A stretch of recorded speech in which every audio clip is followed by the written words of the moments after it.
Dear moderator, speakers, ladies and gentlemen, on behalf of Dr. Mohammed Al-Ali, Director General of Trends Research and Advisory, I want to welcome all of you to Trends Forum, entitled Future Trends Forum. Distinguished audiences and viewers, in a year that promises hope and demands resilience, we have gathered tonight to make a new beginning. Future Trends Forum, the world in 2071. The forum will be spread across a series of 10 symposiums highlighting economics, strategic, security, political, health, social, and technology issues facing the planet over the next 50 years. For us here at Trends Research and Advisory, the forum is part of the Center's sustained interest in exploring the future, contributing to understanding different vital sectors and highlighting opportunities. Of course, this also includes the challenges these sectors face and how we can collectively address them. In other words, this E-Symposium will set the stage for a series of events highlighting the different dimensions of a global economy.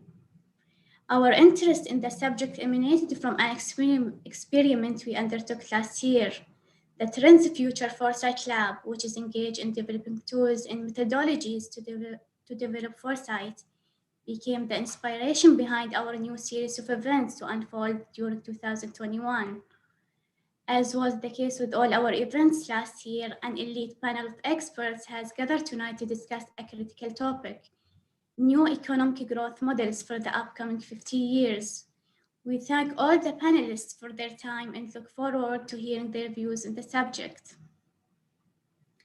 So, ladies and gentlemen, on this note of hope and resilience, let's begin this process of learning from each other's experience and making the world a better place for all of us. Now, I will give the floor to tonight's moderator, Mr. Mohammed Hamdawi. Mr. Hamdawi, the floor is yours. Thank you very much, Mariam, for your great introduction. Hi, everyone. My name is Mohammed Hamdawi, and I'm a senior researcher at Trends Economic Studies Department. I welcome our speakers, and I really appreciate your participation in this event, the first of a series of events that will take place over the next 10 months. We have 7 people joining from 6 different countries and 6 different time zones. A truly global team discussing a truly global issue. A team of renowned subject matter experts who bring different perspective on the subject. I'll introduce each one of them when it's their time to present. I also welcome our viewers across the world. You can listen to this event in English and Arabic on our YouTube channels and post your questions on the chatter feed. We'll try to get as many as we can at the end of the presentations. And if we don't answer your questions, we'll find a way to get in touch through an insight or through a short video addressing those questions that we didn't answer. The topic of today, which is looking at which model or which models are best suited for driving economic growth for the next half century, cannot be more relevant given what the world has gone through and is dealing with right now. This pandemic has shown us that even some of the most developed countries actually were not able to deal with the medical, the health, social, and economic ramification of the pandemic. Large segments of the population were left behind dealing with lost jobs, income, and health coverage, and in the process, losing their dignity. The last 50 years, if you look at the last 50 years, traditional economic model have driven economic development and prosperity across many, many countries. But some countries are still struggling to find the formula, to find the way to bring about economic development and prosperity, and you choose the best approach that is suitable for their circumstances and able to achieve the needed prosperity for all, across all segments of the population. This question has also become even more important now that we embrace the 4th industrial revolution. We look towards a shift to economies based on knowledge that are enabled by advancement in artificial intelligence and other advanced technologies. We talk about smart economies that take into consideration depleting resources, that use technology for better urban planning, that looks into technology for better education systems, and in general provide a better chance for economic development and prosperity that, as I said, more inclusive of all segments of the population. I guess when we talk about change and we talk about the next 50 years, I think it's a long period of time. People who do fundamental analysis, they prefer to have a much shorter period of time because you can have a strong opinion using modeling. And I guess we'll get into that when Hector will talk about kind of the modeling aspect of how you take so many parameters and try to come up with ways to model the future. But if you want to think about changes, for me, it's we can collectively close our eyes and think about the time when we were 10 years old and think about life at that time. And I think for us here at panelists, probably it's about 20, 30 years, about 40, 50 years. And everything has changed during that period of time. I mean, technology, population, trade, interconnectivity, energy consumption, policy making approach. The phone I'm holding right now, has more power, more capacity, more storage than the computer I used when I was going through my engineering school 20 years ago. So everything has changed. And if we think about the next 50 years, we're going to see 10 times, maybe multiple times, multiple order of magnitudes in terms of impact of these changes on everything, every facets of life. So what are the best, the best approaches to take advantage of the great opportunities that the future will bring, but also address some serious challenges? And those challenges will be addressed by some of the presentation. Dr. Mitchell will talk about demographics and how the shift in demographics will have a major impact on the future. But again, some of those challenges will be gradual and will take time to materialize. Some will be more disruptive and quick and will challenge existing industries in a way we haven't seen before. I mentioned technology as one, and I think that's going to be the main contributor to shifting in economic model and the future prosperity.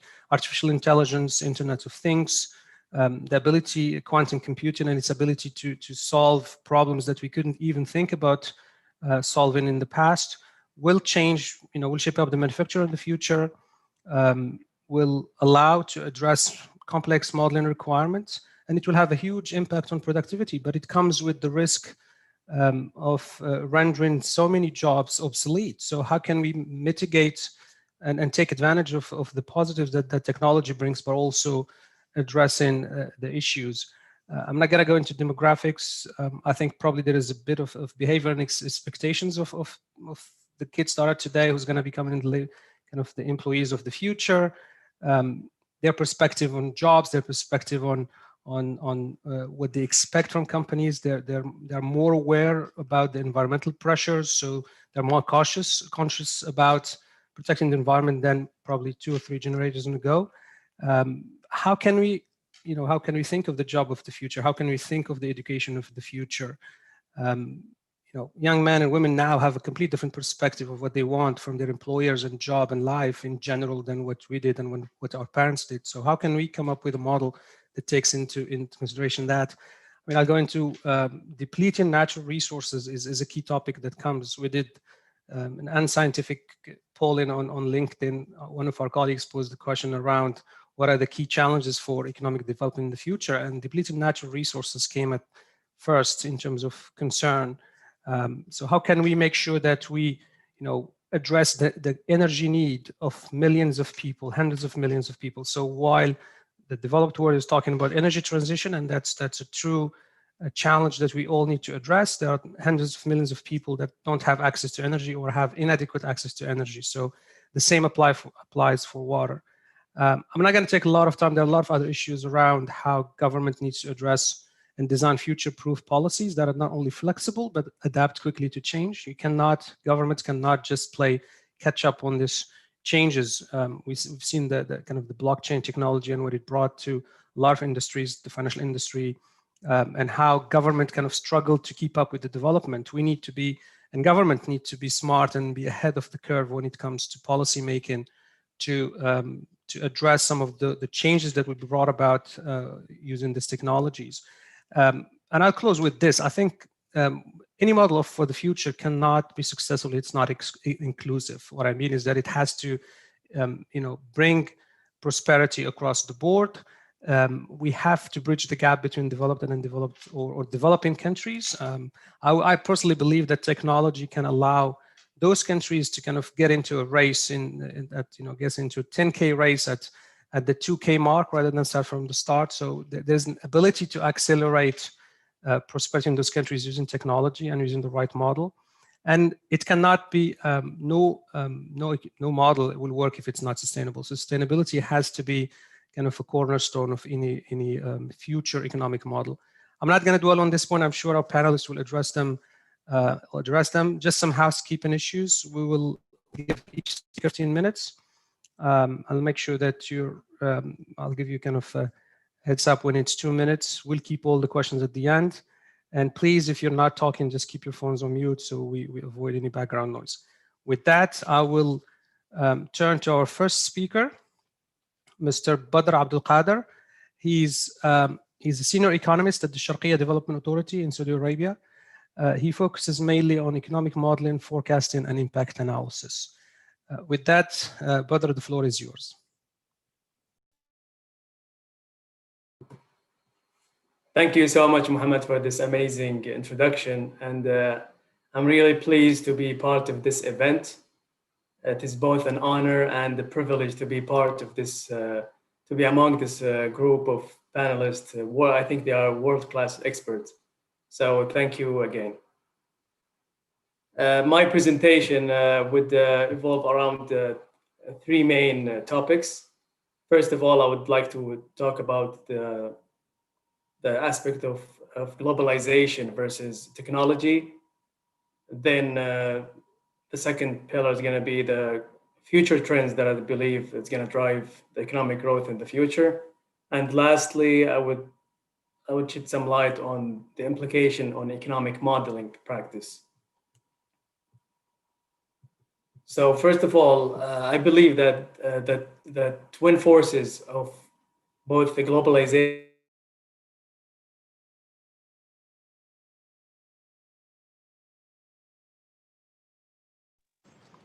Hello, Badr, it seems like we have lost you.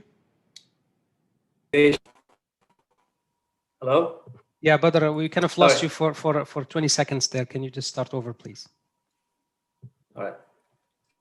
So structuring my presentation, I would, first of all, I would like to talk about globalization versus technology. Then I will speak on future trends that I believe that's going to drive the economics in the next 50 years. And lastly, I will speak about the implication on economic modeling. So in my opinion, I believe that the twin forces of globalization and technology have transformed our economies, workplaces, communities, and families over the past 50 years. You know, Mohammed, it took 1,000 years for the invention of paper to spread from China to Europe. So this is a huge factor of importance for the technology and globalization. I think also that they have amplified the spread of that globalization has amplified the spread of technology in 2 ways. First, that globalization allowed the countries to gain easier access to foreign knowledge, which is very, very important and has shaped how our economies evolved all the time. The second one is that it enhances global and international competition. And you see that innovation and productivity has increased as more globalization, as we become more globalized. So the bottom line for this pillar is that transfer of technology has helped to boost both innovation and productivity, both of which has a profound impact on the economic growth that we have witnessing over the past 50 years. And also believe that these 2 factors is going to be huge in determining the fate of our economies in the next 50 years also. The second thought I would like to share with you is that the future trends and how we see the future. Abraham Lincoln once said that the best way to predict the future is to create it. So it is very important that we have a set of global policies that is going to ensure prosperities in the future. So for the future trends, I believe that economic development is going to prosper through inclusive and endogenous growth. I mean, country is going to be focusing on their internal aspect of economic strength, which is going to improve both living standards, and you're going to have more spend on R&D and innovations. You're going to have more investments in these sectors. Then for the second future trend is the energy outlook. You know, over the past 10 years, we have seen a lot of advances in energy, and a lot of countries have changed their energy mix. You're gonna see a lot of changes or a lot of improvement in renewables, and more efficiencies in using energy, which is very, very important in the coming 50 years. It's going to be a huge factor. Also, I believe that the way the value is created is going to be reinvented through a lot of international corporations, such as the circular economy, and a lot of work for sustainable living for all humanities. And the last thing I would like to share with you is that, given that the shock, the COVID-19 shock and all the previous shocks has made our societies and institutions more resilient for these shocks. They are now well prepared for future uncertainties or shocks that might arise. So this gives us a glimpse on a future that we are more prepared and ready to absorb any shock our economies might have. This now gives me the opportunity to talk about what is the implication on the practice of economic modeling. In short, I believe that economic modeling in the next 50 years is going to undergo a lot of considerable shifts in the way we construct our models or set our baselines. Profoundly in two aspects. The first is that the fact that the economic agent is Homo economicus.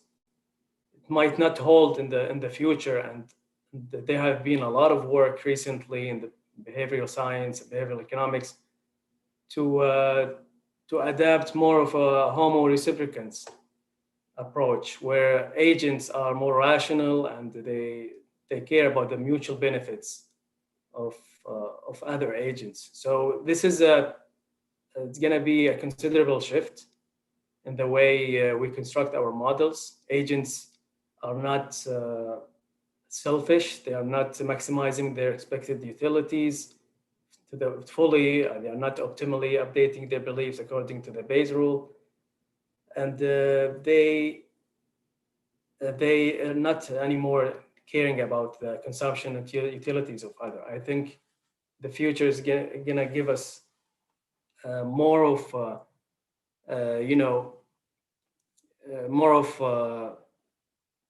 better approaches to understand the human behavior and absorb this in our economic models.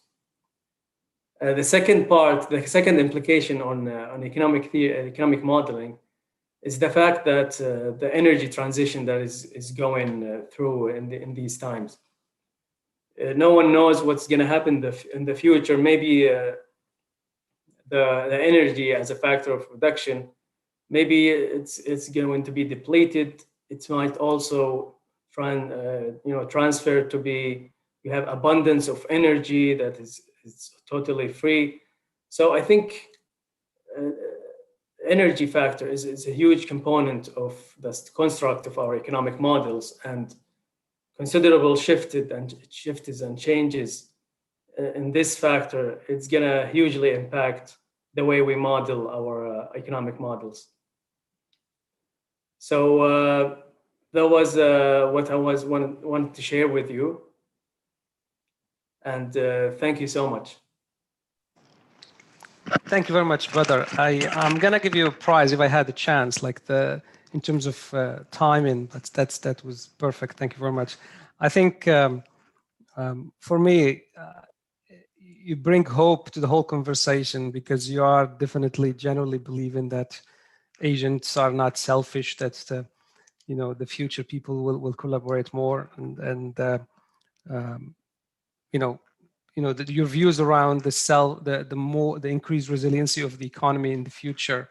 I will reserve the question till the end, but I believe that sometimes that humans have selective memories and have short memories. So sometimes they, unfortunately, we don't always learn from experiences we have in the way we should. But we'll have a couple of questions for you at the end. I'll move to our next speaker, who will talk about the topic of transformational policies needed for the economy of the future. And our next speaker is Dr. Jose Jr.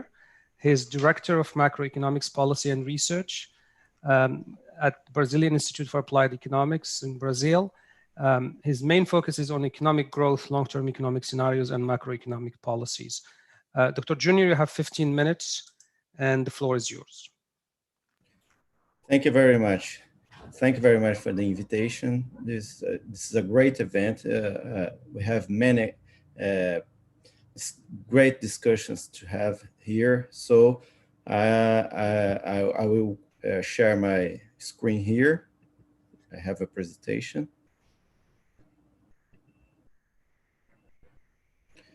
Okay, I will talk about the transformational policies needed for the economy of the future. Well, I divided my presentation in two parts. The first part is the educational gap, labor market, and social policies to deal with it. And the second part is about natural resource and agricultural technology.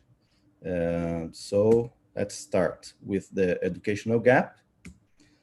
We know that what drives economic growth in the long term is accumulation of capital stock, of human capital, and mainly technological progress. So the technological progress is the main issue of debate in this economic growth debate. So we have many authors that thinks that it's going to be it's going to have a slowdown in the economic growth, like Robert Gordon, and others that thinks that it will accelerate.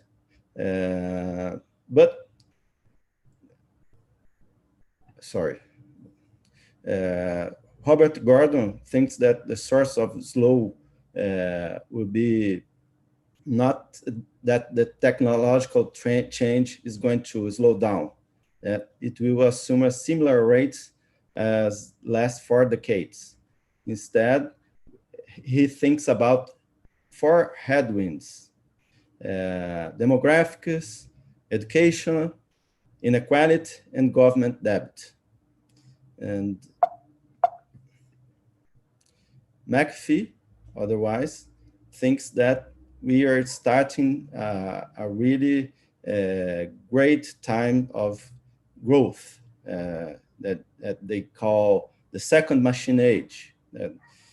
And we are grow more than we grew in the time before. So they have different opinion about what's going to happen next decades, but both of them think about labor market, inequality, and profit. Both are even the McAfee opinion, the optimistic opinion, they are concerned about the consequences of the advance of new technologies of labor market. They think about the advance of artificial intelligence, and they think it's going to reduce the demand for work.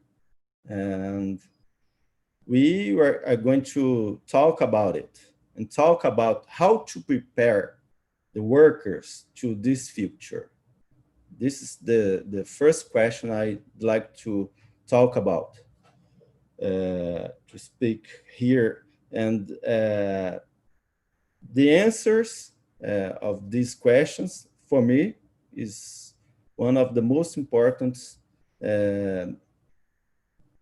for defining the transformational policy for the future, because otherwise many people will get behind of this advance. The educational gap is still huge. We have an advance both in developing countries and advanced countries, but we still have a great gap, a really huge gap. We are, in developing countries, we are like 50 years before the advanced countries.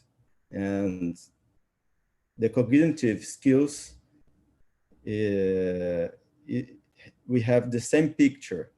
So we have a great issue to deal with.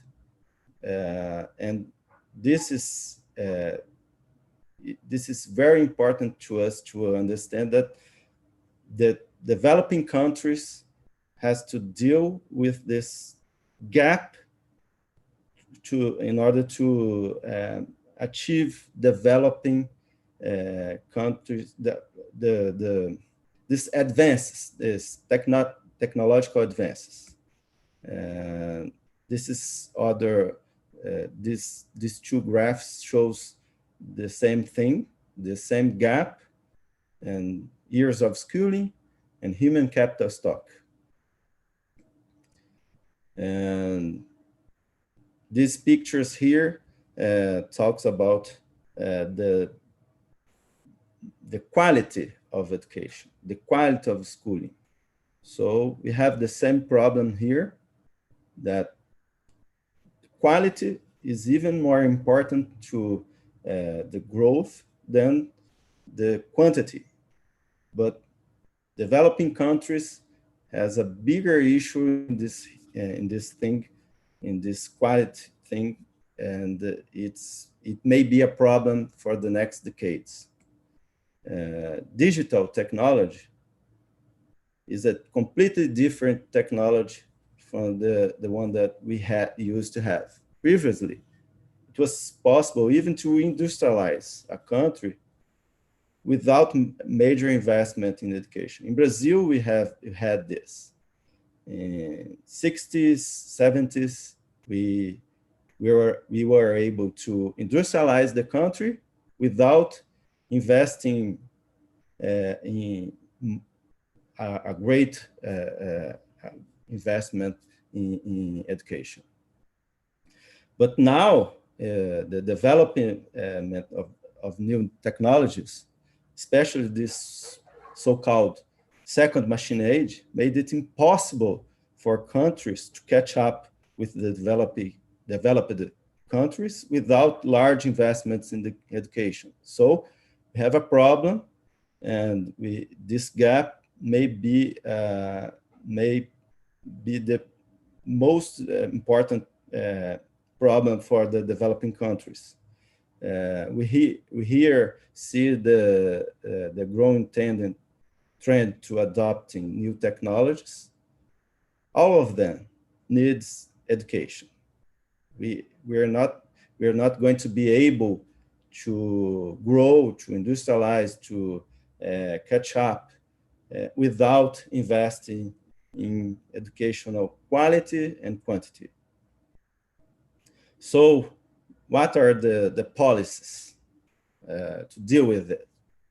First, we talked about improving education, of course, but we could also do other things like job training for new technologies, flexibility of rules in the labor market, hiring and firing, for example, like US, and even using all these policies we will need to have social policies like income transfers for those families that even with these policies cannot get a preset minimum level of conditions, of living conditions. In Brazil, we have this. In many countries, we have this. And we have to work to make it even better, because this income inequality can be worse and worse for the next decades. And so I'm going now to the second part of the presentation.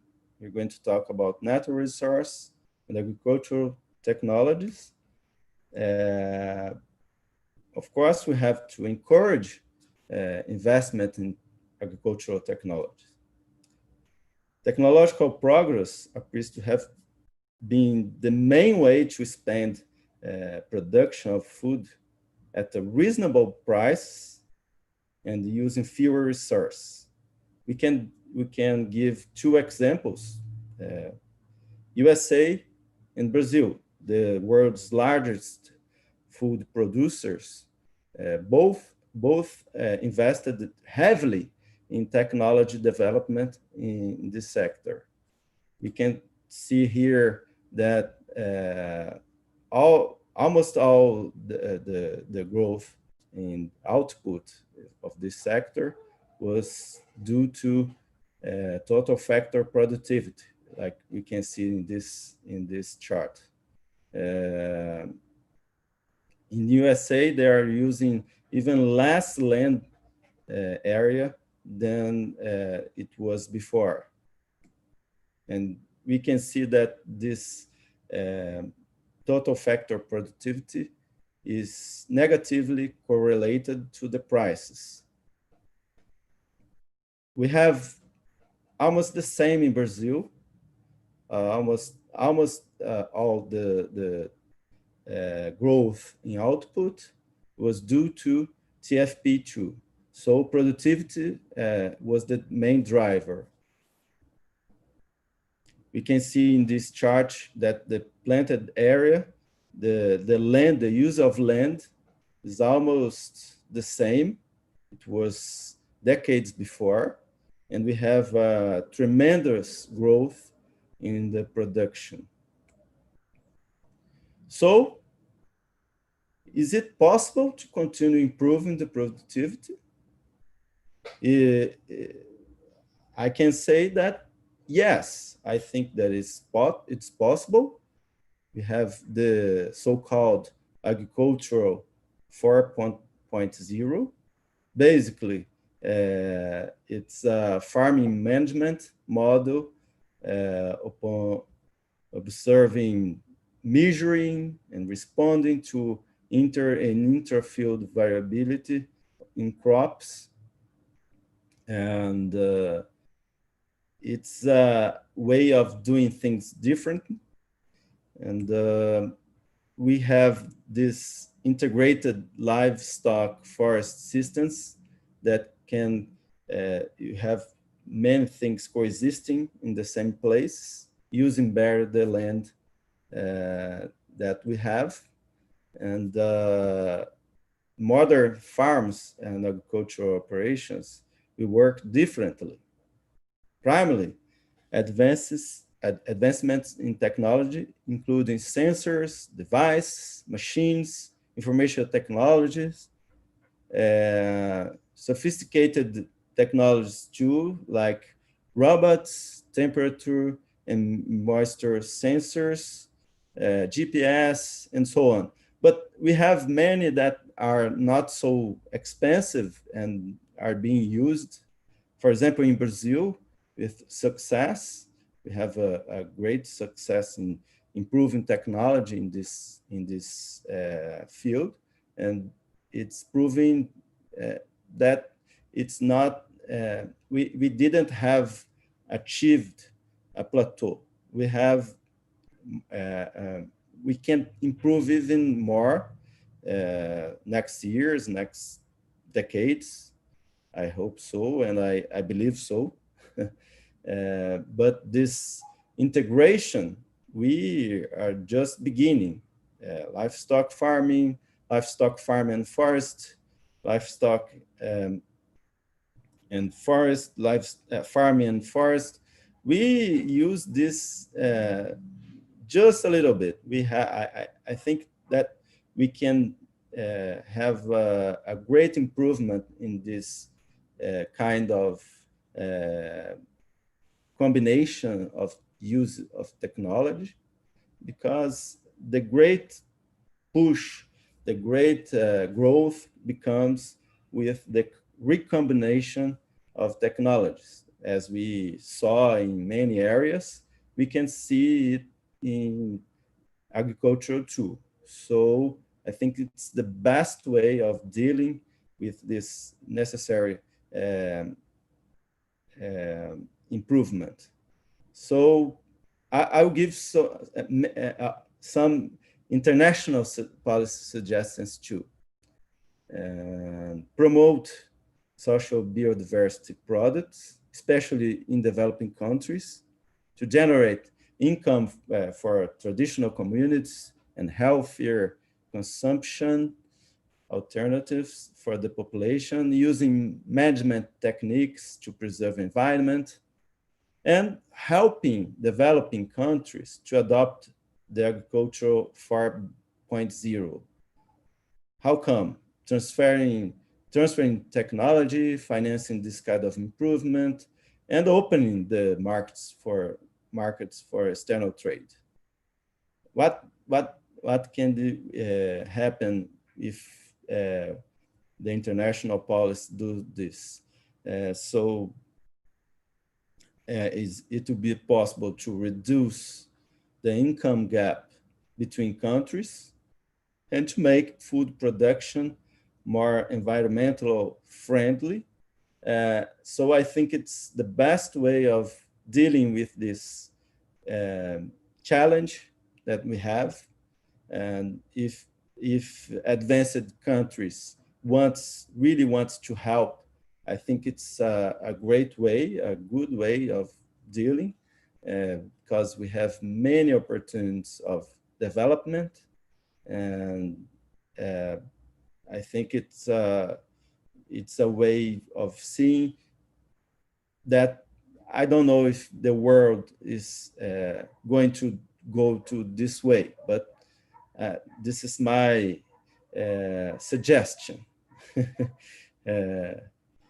Just a suggestion. So I think this is it. Thank you very much. Thank you very much, Jose, or should I say Dr. Junior. All we can do is suggest. We can't, when you work in a think tank, we can just debate ideas and suggest the best option we think collectively could improve the future for population across all countries. But for me, I haven't looked quite closely at some of the metrics you analyze in terms of use of land and production of food and improvement in efficiency. That's quite impressive that you're achieving that much growth in production of food without an increase or a proportional increase in the land. I guess there were a few questions around maybe the use of energy that we can get to at the end in terms of the factors of production. That takes into consideration the amounts of energy, because I come from the energy background, so I'm interested in knowing energy efficiency or in terms of energy intensity in terms of production of crops, and how can we, in the future, make sure that we're producing the most energy efficient and highly nutritive food. And I'm also kind of intrigued. I think we all agree. Everybody agrees that education is going to be a critical factor in the future. How you can train and retrain and prepare people for the future. But for developing countries, I guess not only they need to focus the efforts on education, but they need to find the budget to do so. So that's something maybe we can elaborate on during the Q&A. And very well done on time. I'm impressed. I haven't used my power, as a moderator to stop somebody speaking. I hope I wouldn't have to do it for the rest of the session, but quite impressive in terms of using the time. And we'll move straight to Dr. Simeon Jankov. Senior Fellow at the Peterson Institute for International Economics. He doesn't need introduction. He was the former Deputy Minister and Minister of Finance of Bulgaria from 2009 to 2013, and a veteran of the World Bank, where he spent more than 17 years on several issues on policy and development. And he's going to talk about the same and try to answer some questions around the transformational policies that are needed for the economy of the future. Your Excellency, the floor is yours. Thank you very much, Mohammed, and good morning to everybody from Washington, D.C., which this week is in the international news, both for good reasons and for bad reasons. I'll try to focus on the good reasons. I would like, Mohammed, to make 3 points about trends that I see in the global economy. And the common thread across these 3 points is the expanded role of the state.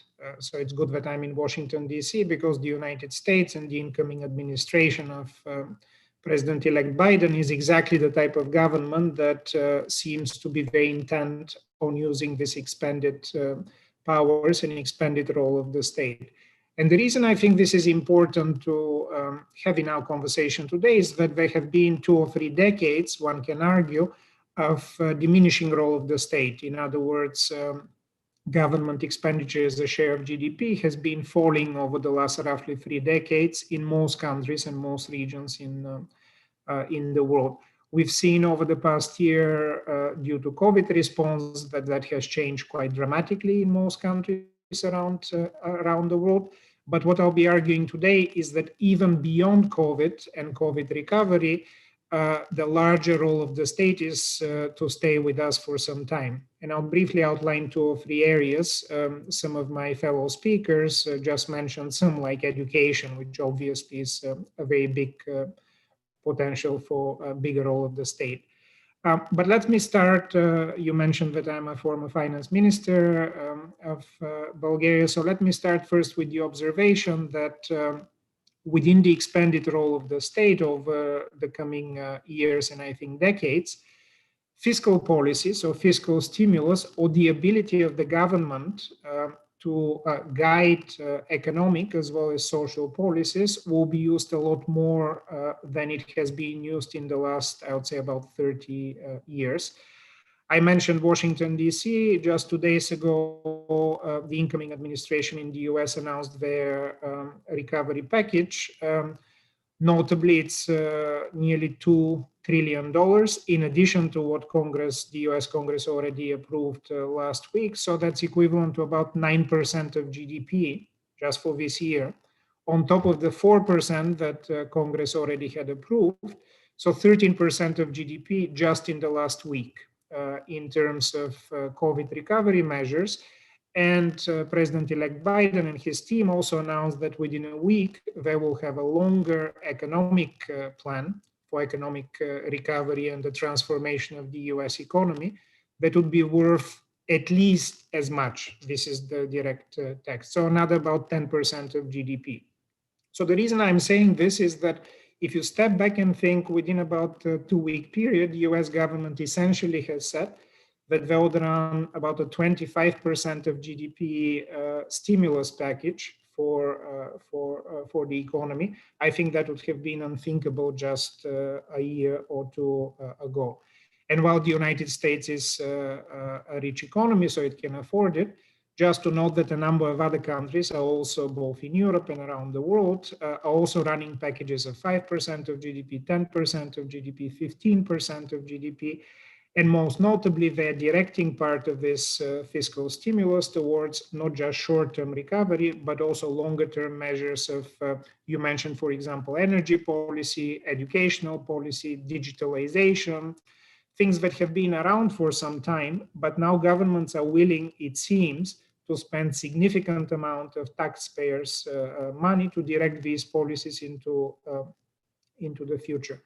And just to make the comparison with previous financial crises, just if you think of the Great Recession of about 10 years ago, much of the policies were done through monetary policy. So it was central bankers who were in the center of attention, the ECB, the Federal Reserve, the Bank of England, and the various other central bank governors. But it seems that we're in a new period, and I predict it's going to be an extended period, where it's the fiscal policy, the government itself, not central banks, that are setting out agendas, and not just agendas for recovery, but long-term agendas. As Jose just mentioned before me, to invest in education, you need to be prepared to invest over the long horizon, 20, 25 years to see the benefits. To invest in alternative energy or in new crops, you need to be prepared to wait a decade or two. And my first message is that governments seem to be willing and have found new powers to do this around the world. The second point is related to it and related to education, but a bit more specific. As part of what we see, and I predict a longer term trend, is the heavy investment into research and development, both of the private sector and of the public sector. Why do I think this is somewhat different from education? Because if you look specifically in the investments in research and development that bring new ideas to fruition, to the business community, you see waves. So sometimes it's the private sector that invests, sometimes it's the public sector through university or other research institutes that invest, but rarely we have seen countries to basically push in both directions. And I think because of COVID and the response to COVID in the medical field, but also more generally because of some of the other areas we mentioned, like digital technologies, for example, that we need to work effectively during this time, both governments and private sector companies are investing a lot more. So if you look at the recovery programs of France, of Germany, of Italy, of India, of Brazil itself, of Russia, you see a lot more focus on what the government can do in research and development. Again, this was not an area of significant government focus until very recently. Yesterday, incidentally, Amazon, one of the largest companies now in the United States, announced its research budget for 2020. So how much Amazon spent on R&D in 2020. It's more than the whole research and development and educational budget of France. So once one sees this, one realizes that companies also have a large role to play. And indeed, if you go back 30, 40, 50 years ago, the development of the internet, the development of the computer, and so on, it was actually companies that did a lot of this. In the US, there is a new wave of this investment going on. But the real reason actually for this competition, if you like, is one, COVID recovery, which I mentioned. But second, what China has done. And again, if you look at the numbers, not just in money, so how much China has invested of public money, but in terms of the output, in terms of publication, patents, and so on.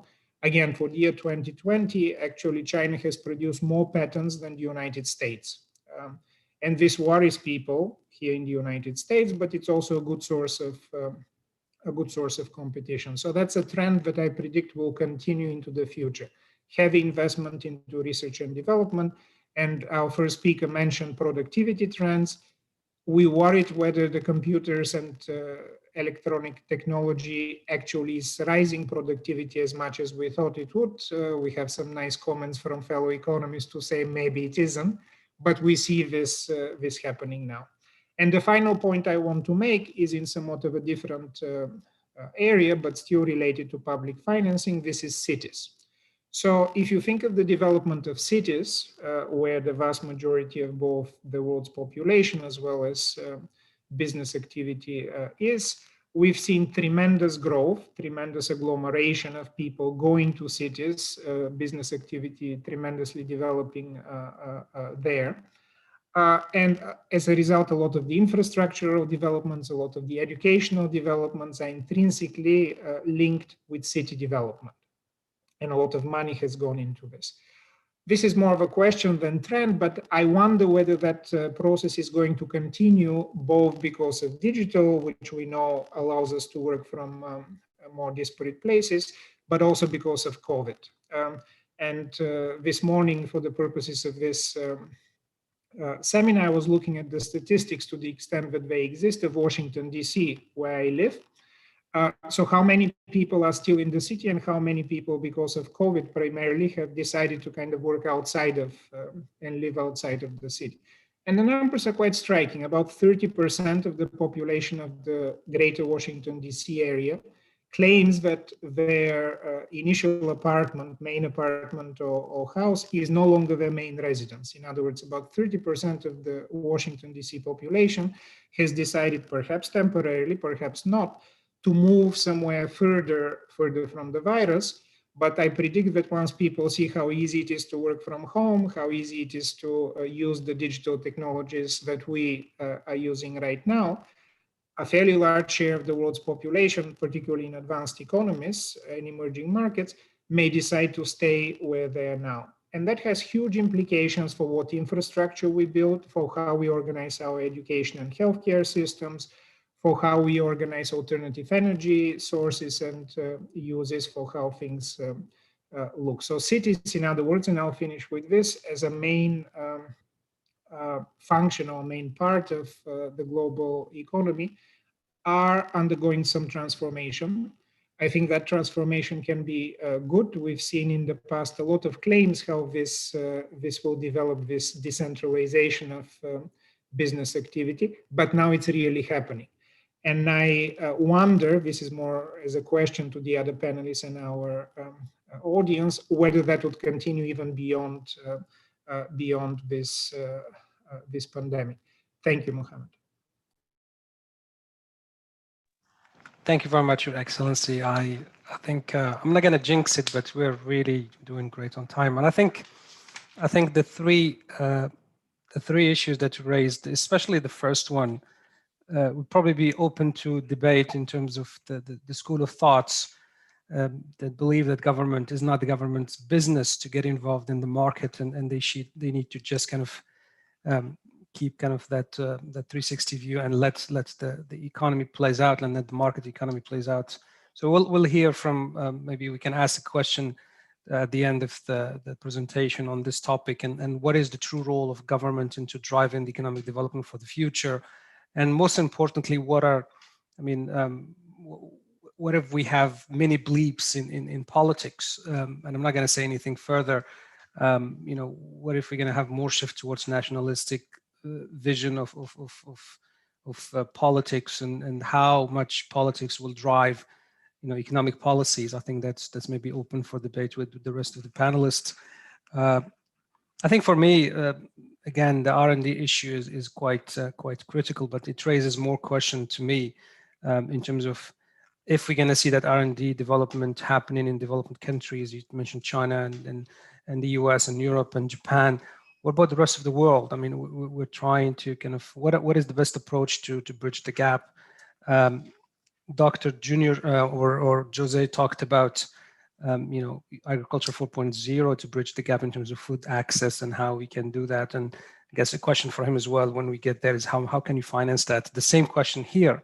How can you make sure that you're driving that R&D and allowing countries in sub-Saharan Africa and part of Asia, for instance, to participate in that aspect, and how can we, collectively push for that? So, very good questions for, and then maybe we can ask the panelists at the end around the views on the cities and the role of planning. I mean, we've seen the announcement in Saudi Arabia in terms of the new city, the line in Neom, which is a complete different perspective on how you build cities and infrastructure. So, only the future will tell, but that's very good questions that I'm going to preserve for the end of the presentation.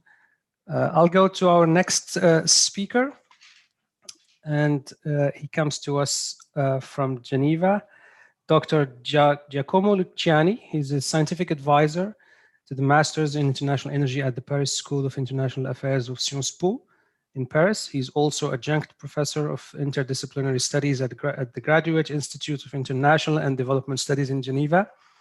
His work focuses on political economy of the MENA region and global energy issues.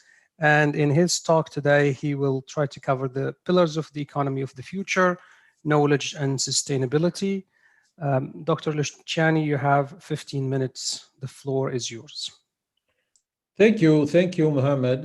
Thank you for inviting me. I will concentrate my comments on the issue of sustainability because I think this is really central for the Gulf countries in particular. And we frequently hear the standard line that is often repeated is that the Gulf economies are not sustainable. And the simple way of understanding this is because they are reliant on oil and gas are fossil fuels that emit CO2 in the atmosphere, and that's a problem for global warming.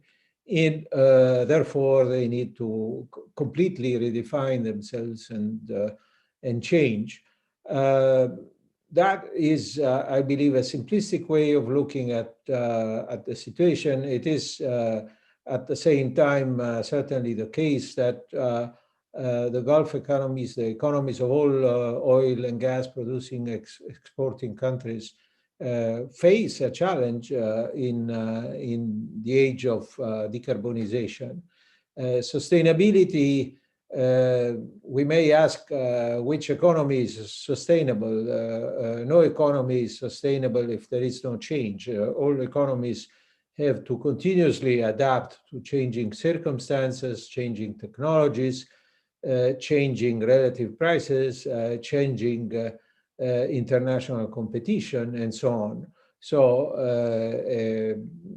all economies face a sustainability challenge at some point, and the Gulf economies have make no difference. So they will need to adapt to the new situation in order to be able to survive and prosper and continue prospering. I think this is very well understood at the level of narrative and public statements. We may say there is an awareness after a period of time in which, so to speak, the major oil and gas producing and exporting countries dragged their feet and gave the impression of resisting the climate initiative and preoccupation. I think now they increasingly position themselves as being on board, at least in words, at least in the rhetoric.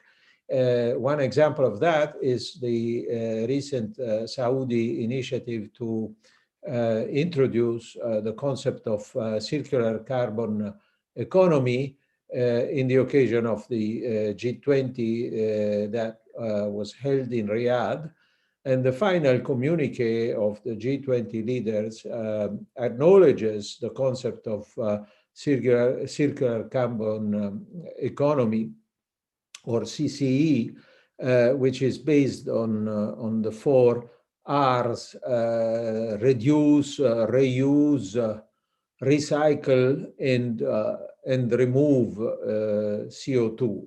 So there is a concept, there is an idea behind this initiative.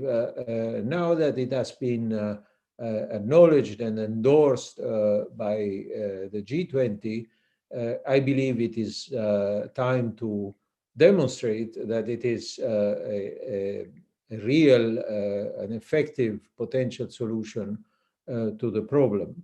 We read of initiatives, even preliminary agreements being signed in the direction of producing green hydrogen from green electricity, renewable power sources, and exporting either green hydrogen itself or ammonia, which is a composite of hydrogen that has some preferable characteristics for transportation, because hydrogen is very difficult to transport. ammonia is a bit better, but it has also challenges and difficulties of its own. And my feeling is that, of course, this is interesting and welcome, but it should not be the priority. It is not the most urgent thing to do in the region in redefining the regional model of economic growth. I think what is more important is to effectively promote clean electricity. Clean means renewable, but it also means nuclear. And in this respect, the United Arab Emirates are certainly in the forefront in the region. The number of projects that have been implemented or underway in renewables, but I would say in terms of size and power generation capacity, especially the nuclear project in Al-Baraka, are very significant steps forward. Nevertheless, they fall very much short of what would be needed in order to more decisively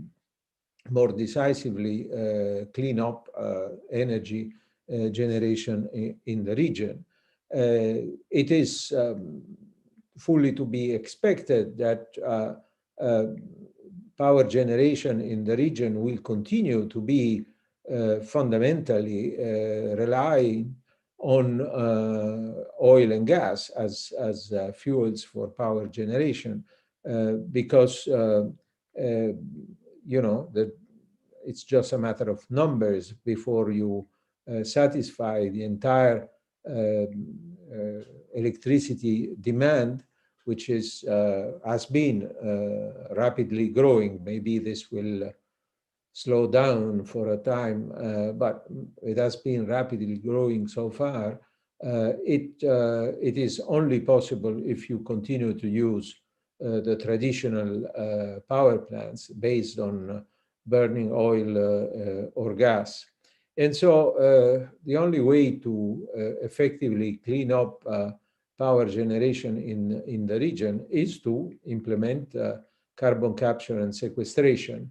Carbon capture and sequestration is needed also to clean up emissions from the oil and gas industry, which will continue.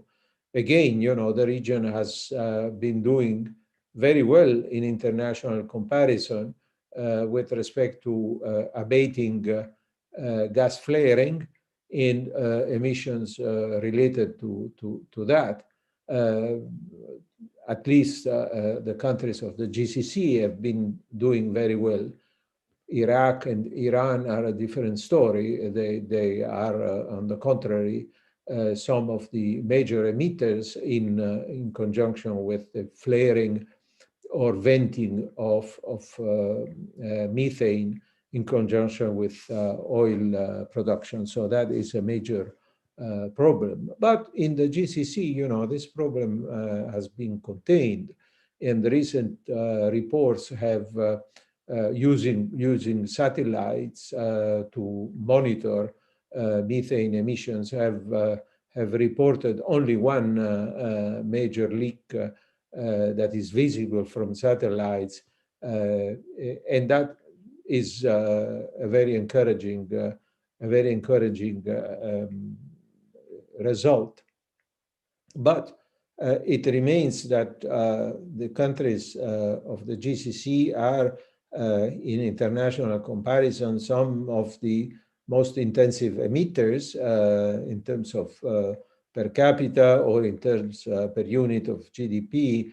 And this has to be tackled. And the only way to do so is to start investing very heavily in carbon capture and sequestration. Again, it should be acknowledged that there are three, at the moment, three projects of carbon capture and sequestration in operation in the region.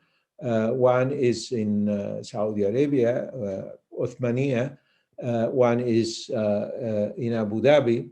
And a third one, which is larger than the previous two, is in Qatar.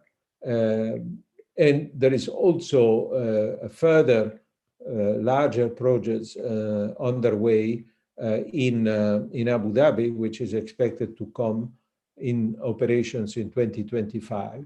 So it would be unfair to say that the region has not been doing anything. It's not true.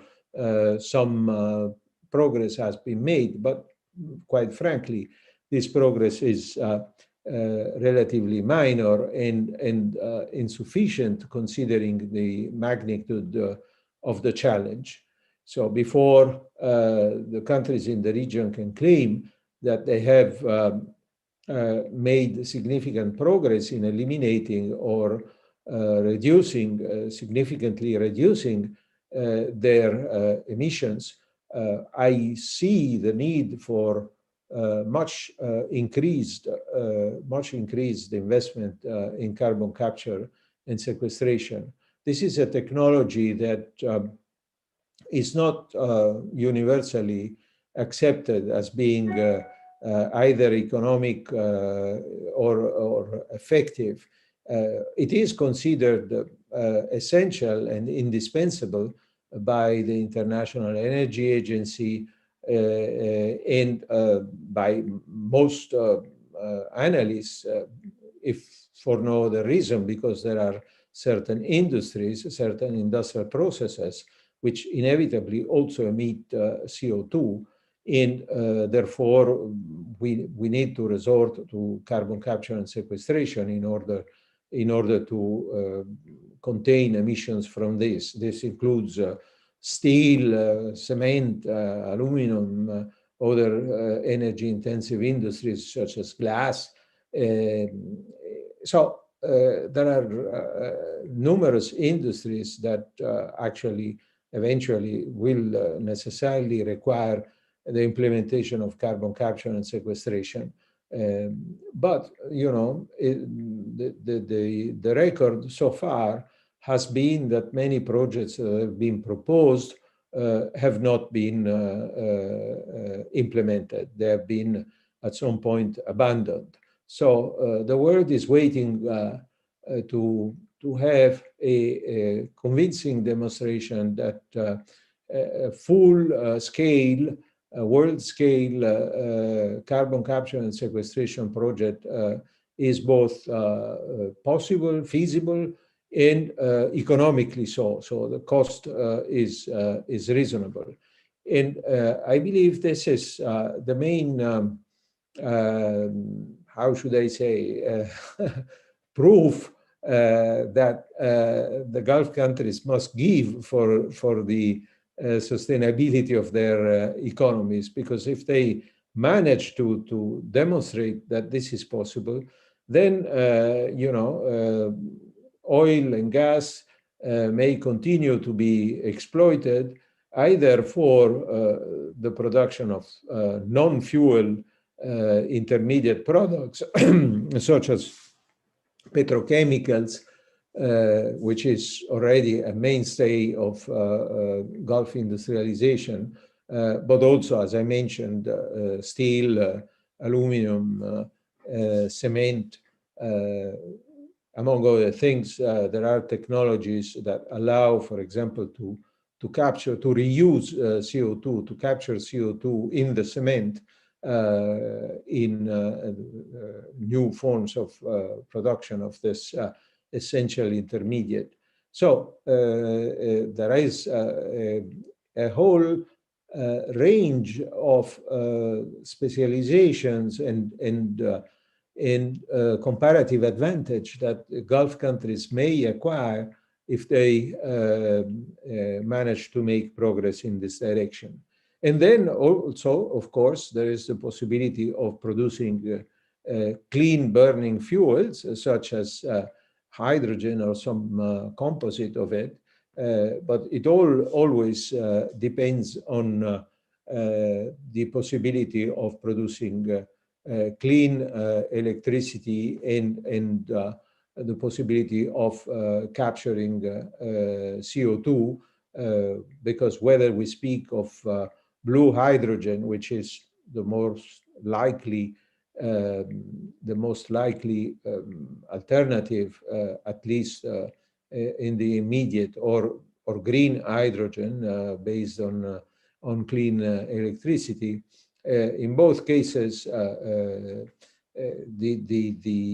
challenge is significant. And then the issue of exporting hydrogen remains open, because transportation of hydrogen, or a composite of it, is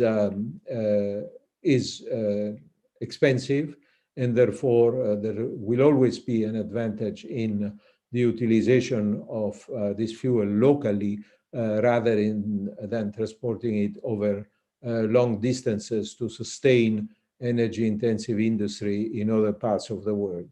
So there is, to conclude, a very interesting discussion ahead of us that the Gulf countries can promote at the international level, in terms of the pattern of specialization, of industrial specialization in globalized economy, in terms of what tools are best or most efficient to use in the effort towards decarbonization. My own belief is that we need everything, and the task ahead of us is so huge that it would be foolish to give up on any one of the possible tools, of the alternative tools that we have at our disposal. And so I think that what the Gulf countries will be able to do will have a lot of importance for the whole world and for the implementation of the Paris Agreement and our goals for containing climate change. Thank you. Very good. Thank you very much, Dr. Luciano. Thank you very much. And you should thank your other colleagues for giving you an extra 2 minutes. I was a bit more lenient on the time, but quite an interesting conversation. You brought a topic that is close to my heart. For me, sustainability for sure goes beyond kind of energy and decarbonization, but you talk about carbon sequestration. Back in 2004 to about 2007, I was working in the US trying to develop coal to liquids and gas to liquids projects in the US, doing a lot of demonstration for the FT technology. And at that time, carbon sequestration, carbon capture and sequestration was a hot topic. So we were talking about enhanced oil recovery, enhanced gas recovery, but at that time the cost was quite prohibitive, and the technology was not at the level it is right now. But I would say, I guess, we have to think about decarbonizing the economy beyond and above just carbon sequestration. So it may be easier for certain industries to be decarbonized, but you mentioned steel and cement. There is hope in terms of high heat solar concentration technology, the ability to actually completely bypass kind of the use of fossil fuels in that process. But I agree with you. I think I do believe that we have to use all the resources that are available and try to drive the best value out of them. So petrochemicals is one. So how can you maximize the value you get out of a barrel of oil locally? Use of gas as a transition fuel, if you want to call it that way. I don't like that term, but you can actually generate a lot of power using gas in a much cleaner way. I know the UAE has it's on a path of diversification of sources of energy, but I do believe personally that burning fuel oil, diesel, and light oil for power generation is not the best approach, and we need to shift away from those at the first step. I think there is a coal plant being built here in Dubai. I think for me, that plant should be converted to gas. I mean, there's gas discoveries in the country, but again, there's a lot of questions that we probably need to get into at the end of the conversation. I have a lot of notes here, but we will get to that. We'll move to our next speaker, Dr. Dan Mitchell. Dr. Dan Mitchell is the chairman of the Center of Freedom and Prosperity.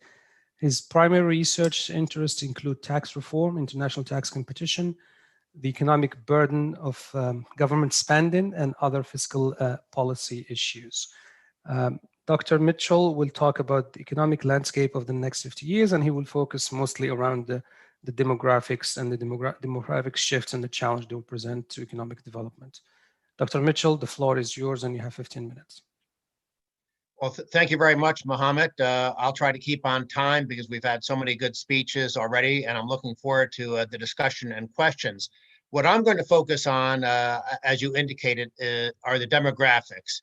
And I have a presentation, which I will go ahead and call up here, because I think there are so many bits of data that make it impossible not to be concerned about what's going to happen in the future.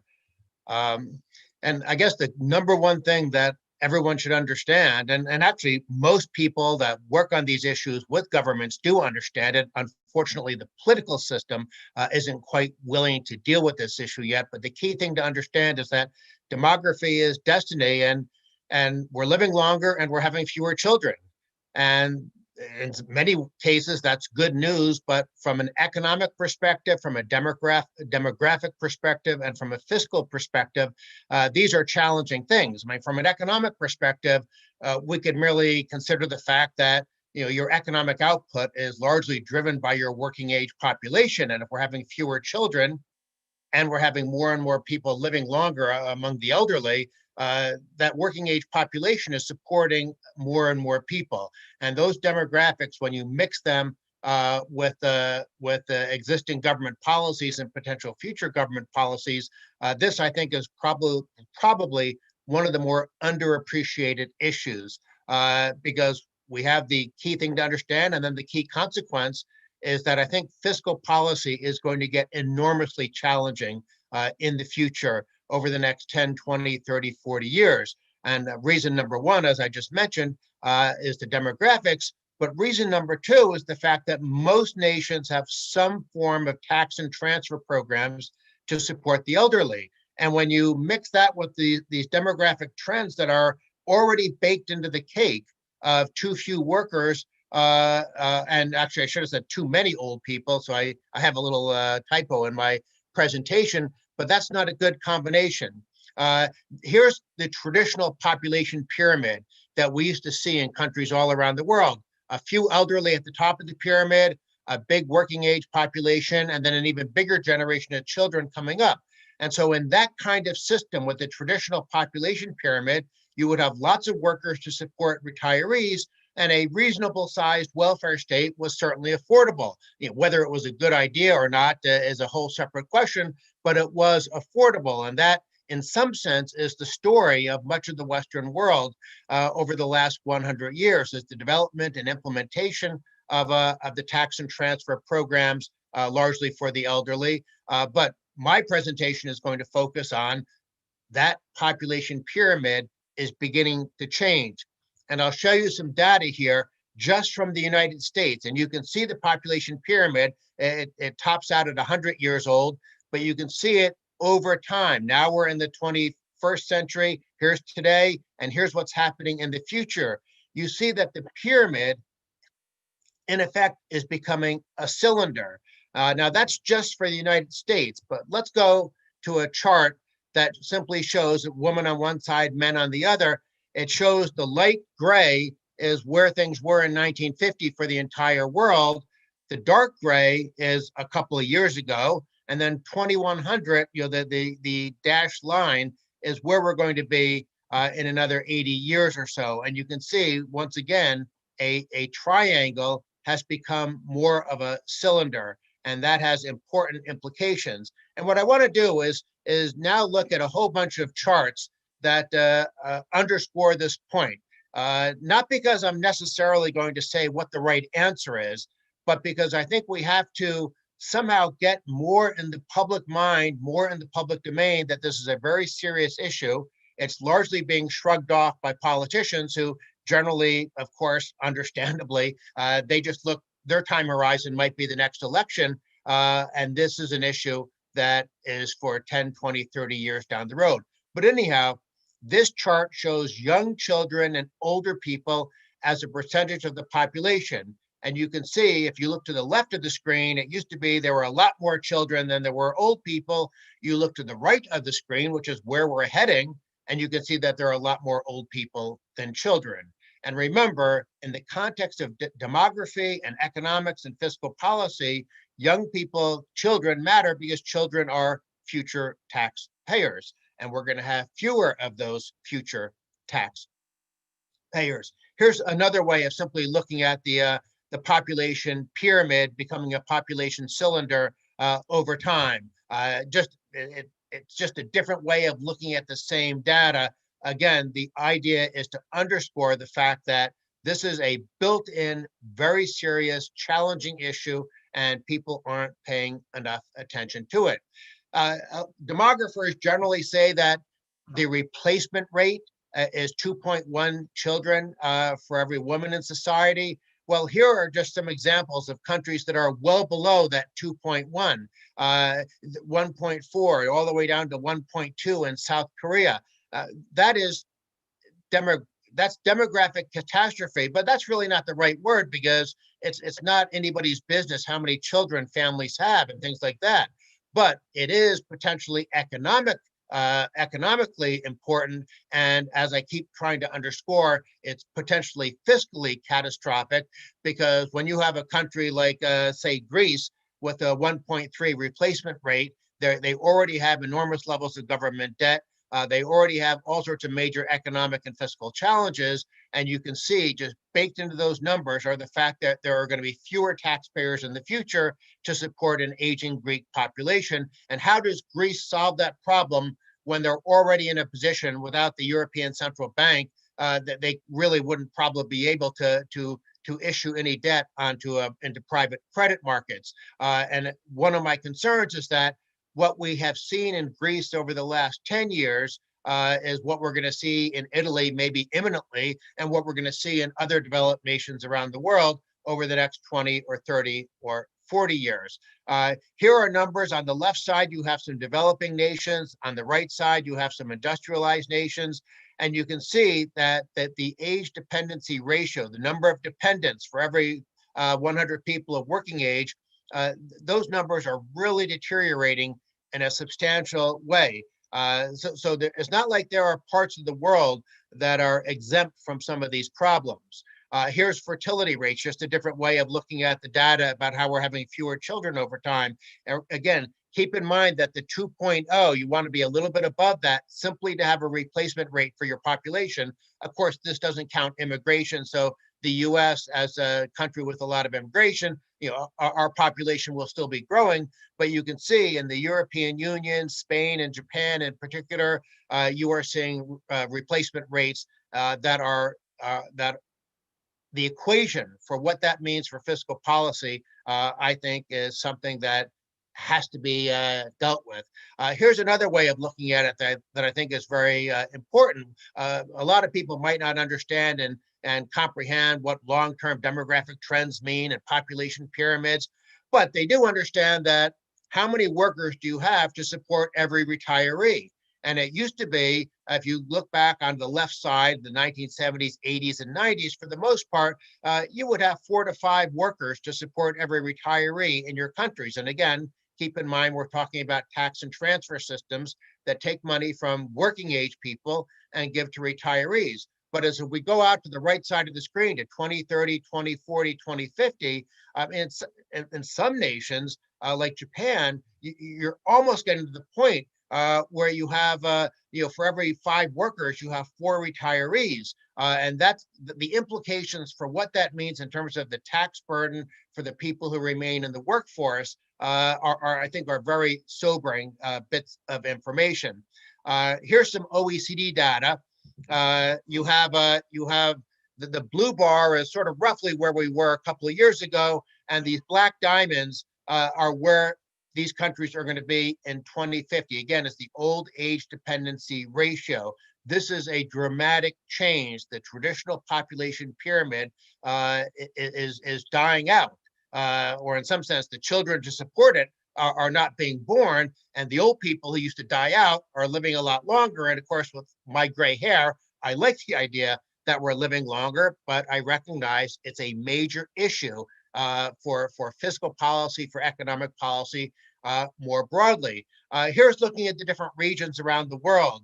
And you can see that the combination of the number of working age people and the amount of the elderly, these numbers should frighten policymakers all over the world, because as you get fewer and fewer taxpayers and more people expecting that government's going to take care of them, something's got to give. And I'll actually close up my presentation in 2 minutes looking at that.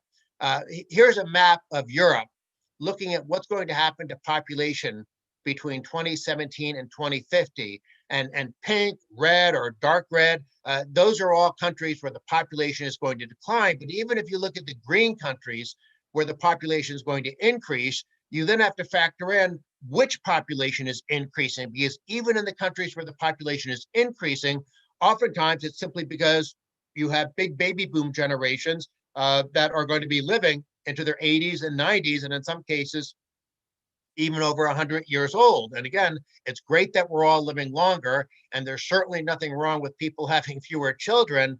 But in the context of the traditional welfare state that was created in the 20th century, this is going to create some major challenges. Here's simply another way of looking at some European Union nations. The red bar is an average for Europe. You can see the yellow circle is where the old age dependency ratio was in 2016, and the red circle at the end on the right side, that's where these countries are going to be in 2070. And I can't look at this kind of data without thinking most nations are not going to successfully deal with that transition. And that creates a very, I think, sobering bit of analysis about what might be happening in the future. Here's simply breaking the world down into more developed countries, less developed countries, and looking at countries with declining population. As you can see, by 2050, 2100, lots of countries are going to have declining populations. But perhaps more relevant for this presentation, on the right side of the screen, you can see that the old age dependency ratio is dramatically moving in a direction that is going to cause some headaches for people around the world. Here's looking at the data just for Asia. And I put this here specifically because this gives you an indication on the right side of the screen what's simply going to happen to pension spending in some of these countries. In a few, it's not going to increase a lot, but in many of these countries, you're going to see dramatic increases of the amount of the economy's output that politicians are going to want to divert to finance the existing tax and transfer programs. And keep in mind, with fewer and fewer working age people, what that implies about tax rates. Here's just another list of some different countries, the ratio of the 65 plus population compared to working age people. Now, obviously, when you're looking at this data, you can begin to speculate, well, what if people work until they're 70 or 75? But unfortunately, we can't really do that because the trend in the industrialized world is for people to retire earlier, not to work later. So again, it all boils down to the fact that we're facing some challenges. So here's what I think the conclusions are from all this. More people will depend on government, but there's going to be fewer taxpayers to finance it. Now, what does that imply? Huge tax increases, huge debt increases. And of course, there's also a race against time. Will reforms happen quickly enough to avoid sudden, huge economic disruptions? I guess when we think about the three potential outcomes, I'll close on this. Politicians can impose much higher tax burdens. They can borrow more money, or they can engage in Singapore-style reform. Of course, there's also a possibility of combining all these things. I'm not sure tax increases will be very successful, especially in a competitive global economy where jobs and investment can migrate across borders, notwithstanding the efforts of the OECD and a few other bureaucracies. I don't think debt is going to be an option because it's already at record levels. And I think that at some point, a lot of investors are just simply not going to trust governments to lend them money anymore, especially when it gets to such a level that they don't trust that central banks can sop up a lot of the debt to prop up those markets.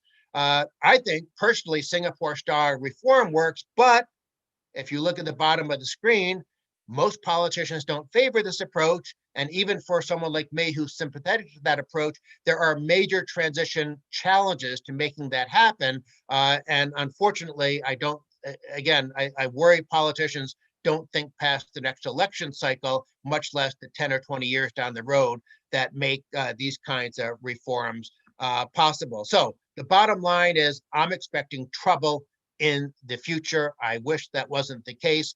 But with that, I want to keep on schedule, so I will stop. Thank you very much.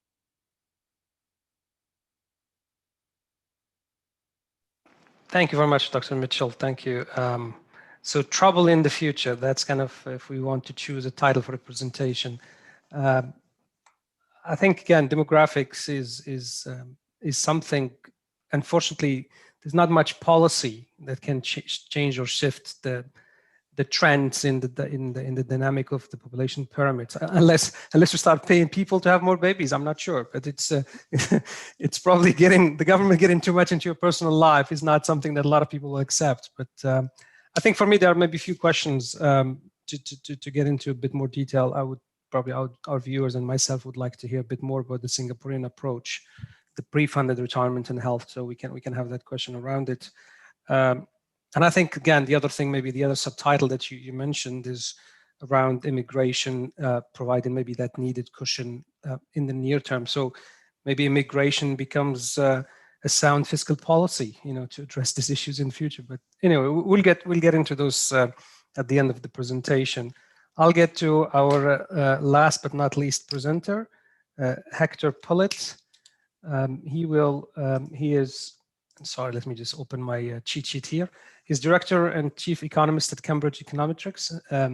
His current research interests include integrating complex nonlinear behavior within existing macroeconomic frameworks, amongst many other things. And he's the person behind kind of the modeling within Cambridge Econometrics.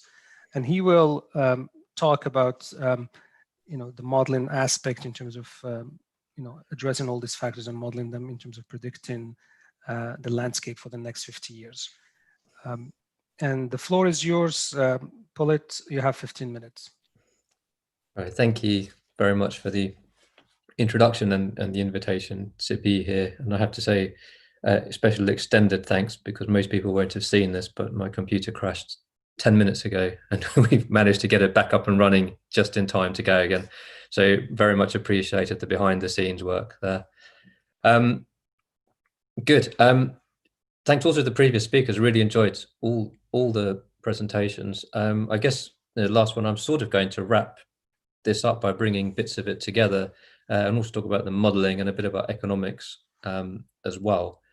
So just bring this, much of what I'm talking about comes from a piece of work that Cambridge Econometrics carried out for the European Commission. So the results will be for Europe, unfortunately, rather than global.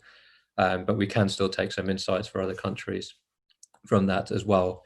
So you see from the report title, Policy Report for Modeling Megatrends, it's looking at the energy union in particular. So there is a focus on environmental practice, climate change in particular in this work, but also how it fits alongside everything else. So in the time I have available, I'll run through what the megatrends are, what we mean by megatrends, first of all, how we go about modeling them, which I think has some more general conclusions from it as well, and then just quickly on the results and key insights from the analysis and sort of what we can take forward out of it. So question one, what are megatrends? I guess the easy answer is probably what we've been talking about for the last hour and a half. It pretty much all fits the description. But there aren't many formal definitions out there. I took this from the investor BlackRock, so I thought it was quite a good description for the first part, anyway, powerful transformative forces. But then the three examples they give at the end are all related to technology, whereas megatrends is much broader than that. It's things that are shaping society. And I'll, on the next slide, show what we're looking at in terms of megatrends. I pulled out 3 points at the bottom, sort of just partly in response to this definition. Megatrends need not develop quickly. We heard exactly this from Dan's presentation, which was so good that Bill Gates didn't want me to hear all of it. But the bit I did hear is very much describing this process, that it is very, these things develop over time. As you see on the next point, they're path dependent and difficult to stop. Well, there was a sort of light-hearted comment from our chair at the end about how we might go about stopping it, but with clear ethical considerations. You could also say climate change is another one that's difficult to stop. We built our energy system in the way it was. It keeps on developing that direction. We're now trying to rein it back in again through climate policy and facing an immense challenge to do that. This is sort of how difficult it is to turn around some of these trends. And the last point, I think really important, they interact with each other. So all of these developments are happening at the same time. We're almost sort of taught to think about each one in isolation. And that's the scientific method. Essentially, we hold everything constant and look at one element. But the way these things all work together is sort of a really important part of the story, which unfortunately I won't have much time to go into too much in these slides, and we always have to sort of bear in mind these interactions. So what are the megatrends? We're looking at megatrends in the next 50 years. If you look online, you'll find almost unlimited number of definitions and lists of the different megatrends that are out there. In our work, we picked out the ones that were most relevant to jobs and employment in particular. And the reason for that is we were doing this work with the European Commission. As those of you that work with policymakers will know, the number one indicator is jobs. That's what policy people are most interested in. So we were looking at what might impact jobs the most, and also how will it link into the sustainability agenda as well, because climate change is one of the mega trends, but the other ones, technology, demographic change, globalization and trade, natural resources, all things we've heard about in the past hour and a half, all really important. I don't think anybody would deny that these are important trends. Incidentally, I should say on this, we did briefly discuss should maybe global health, antibiotic resistance and disease, should that be a mega trend when we did this work in 2018? Well, I said no, because I don't think that will affect the economy very much. So how stupid was that? I think what we learned from that is there is a lot of uncertainty in the system. There will always be things that we haven't thought about. We can never come up with a comprehensive list. Right, moving on. So yeah, the economics of megatrends. Now, I suspect I might not make many friends on this slide, but just thinking about the process of change. So as we saw on the earlier slide, these are all transitions, the constant changes that are going on, and they don't really fit very well into an equilibrium framework, which is what neoclassical economics give us, just because we're on a period of non-stop change. It never settles to a steady state. I think we have heard this in a couple of the other presentations as well. So we're quite limited as to what sort of the mainstream neoclassical school of economics can tell us. So in our work, we drew upon three of the other schools, and this gets a bit heterodox now.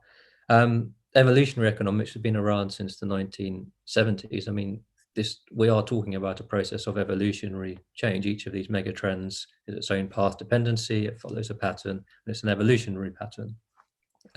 More recently, so the economics of complexity has sort of incorporated evolutionary economics and added a bit more to it. But I think this needs to be our starting point for sort of understanding the process of change. Then second to that, post-Keynesian economics, well, coming from Cambridge in the UK, of course, we're very familiar with the work of Keynes, and it provides sort of an economic framework that we can fit all of this into, that incorporates uncertainty for sure, human behavior, the role of finance as well in all of this, which is really important, but often forgotten about. These are all quite critical things. And of course, Keynes was very interested in jobs, employment and unemployment as well. I mean, even the general theory is employment is the first thing in it. So when we're talking about jobs, this gives us quite a good starting point. And then finally, ecological economics, as we've heard many times in the presentations, the environmental factors, the potential limits to growth. I think just the core insight of ecological economics, that what goes on in the economy has to fit within our society, and what goes on within our society has to fit within our environmental, real natural world constraints. I think if we use that as a guiding post and bring that into the modeling where we can, then we're on much firmer ground and we're not pursuing unrealistic scenarios. So those were the things that we drew on, and I think when we're looking 50 years ahead at this sort of story of change is probably the way we want to go at looking at this. Of course, others will disagree, I'm sure. So we took that forward. Now, this is my one slide on the modeling. So those people that get turned off by modeling, this is your chance to have a 30-second break. Got a schematic of the Cambridge Econometrics global model on the left-hand side. So the different bubbles are some of the core elements of the model. There are others as well, but when we're talking about climate change, when we're talking about the economy and jobs, sort of these are the key ones. And technology sits right in the middle of this, because when we talk about the low carbon transition, it is a technology transition. We're moving from one set of technologies to a new set, hopefully the set that will help us to meet our targets. I think the important thing about the model, which is not on the slide, is the level of disaggregation. So it breaks the world down to 60 odd regions and then 40 odd sectors within each region. So this sort of allows us to understand the development that's going on, not just at the economy level, but within all the sectors as well. So we get quite a rich set of analysis coming out, and we can see trends for within the labour market, where will the demand for jobs be, and where will we start to lose employment opportunities. So I think that's quite important for the overall analysis. So what we did with that is we set up 4 scenarios for each of the megatrends, and these scenarios, of course, we don't know how much things will change in the next 50 years, but looking at the literature and various foresight exercises that are out there, let's try to generate a range of possible outcomes. So say for technology, for demographics, we do have published projections that we can pull in, and develop scenarios from that and put them through the model as a sort of illustrative exercise to see not just positive or negative, but sort of where the key impacts are and sort of how it all fits together. One example, I won't be able to show these for all 4 of the megatrends, but this is just taken from the report, the technology example. In the bottom left, you can see the 4 boxes, the color boxes, so the scenarios with the baseline sitting in the middle. On the y-axis, it's the level of government support. On the x-axis, it's the level of automation. And so here we're defining technology as process innovation, replacing jobs effectively with AI and robots, again, so we get this focus on employment. Those of you familiar with climate policy may recognize this layout from the Intergovernmental Policy on Climate Change. It's the same sort of scenario set up, pick the key factors, and then build a set of scenarios around that. So that's the broad overview. The box on the right-hand side gives some of the details. So these are the numbers that go into the model, the hard numbers. Number of jobs displaced, the productivity impact, how much the investment will cost for the systems, and then the level of government intervention. These numbers all come from basically a very large literature review of what we could get and anything we could get our hands on, of course, because there's a huge range of uncertainty around a lot of these things. So that was what went into the model. Results. So the chart is showing, so remember this is for the European Union, impact on employment, so number of jobs in the EU, sort of high and low case in each of these scenarios within the megatrends. And we've taken the maximum and minimum ones here, so not got all 4 scenarios, just to keep the slide a bit simpler. So we've obviously got a different ranges of outputs. Technology, it is suggesting that a high level of process innovation, replacing, really automating a lot of jobs, is going to see quite a big impact, and this labour markets are not going to recover in the period we're looking at, which is up to 2050 on this slide. So they will eventually recover, but it takes a long time, and there's a very high level of unemployment up to then.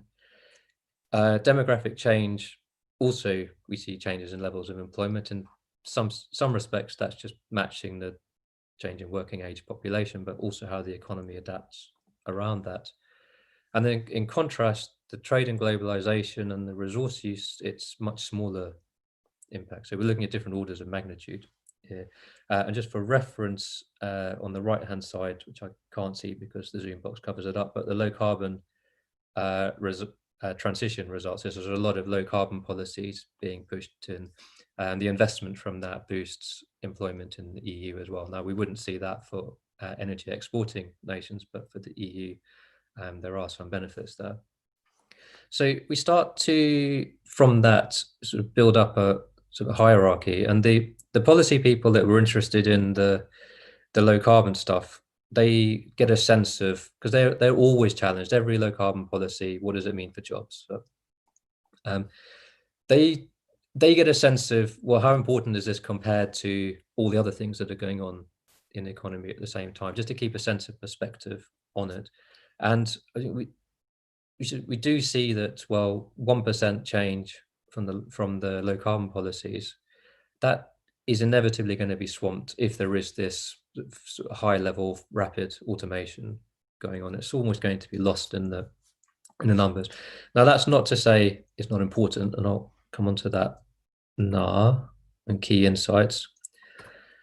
So what should we take from it? Yeah, first of all, let's not focus on the numbers. I didn't want to give numbers to one decimal place, but I copied the chart from the report, and that was how it was. The numbers are indicative. There's a very big range of uncertainty around the model inputs. Of course, there's a range of uncertainty around what's going on within the model as well. So I think, as John Maynard Keynes said, it would be great if economists could be more humble, sort of on a par with dentists. Let's just freely admit we don't know what's going to happen. We're only giving our best guesses on indicative set of ranges. But what we can say is that it seems pretty clear from these runs there are bigger impacts in some areas than in others. So yeah, all the megatrends will have profound impacts on our society. Of course they will. That's why they're defined as megatrends. That's why we're looking at them in the first place.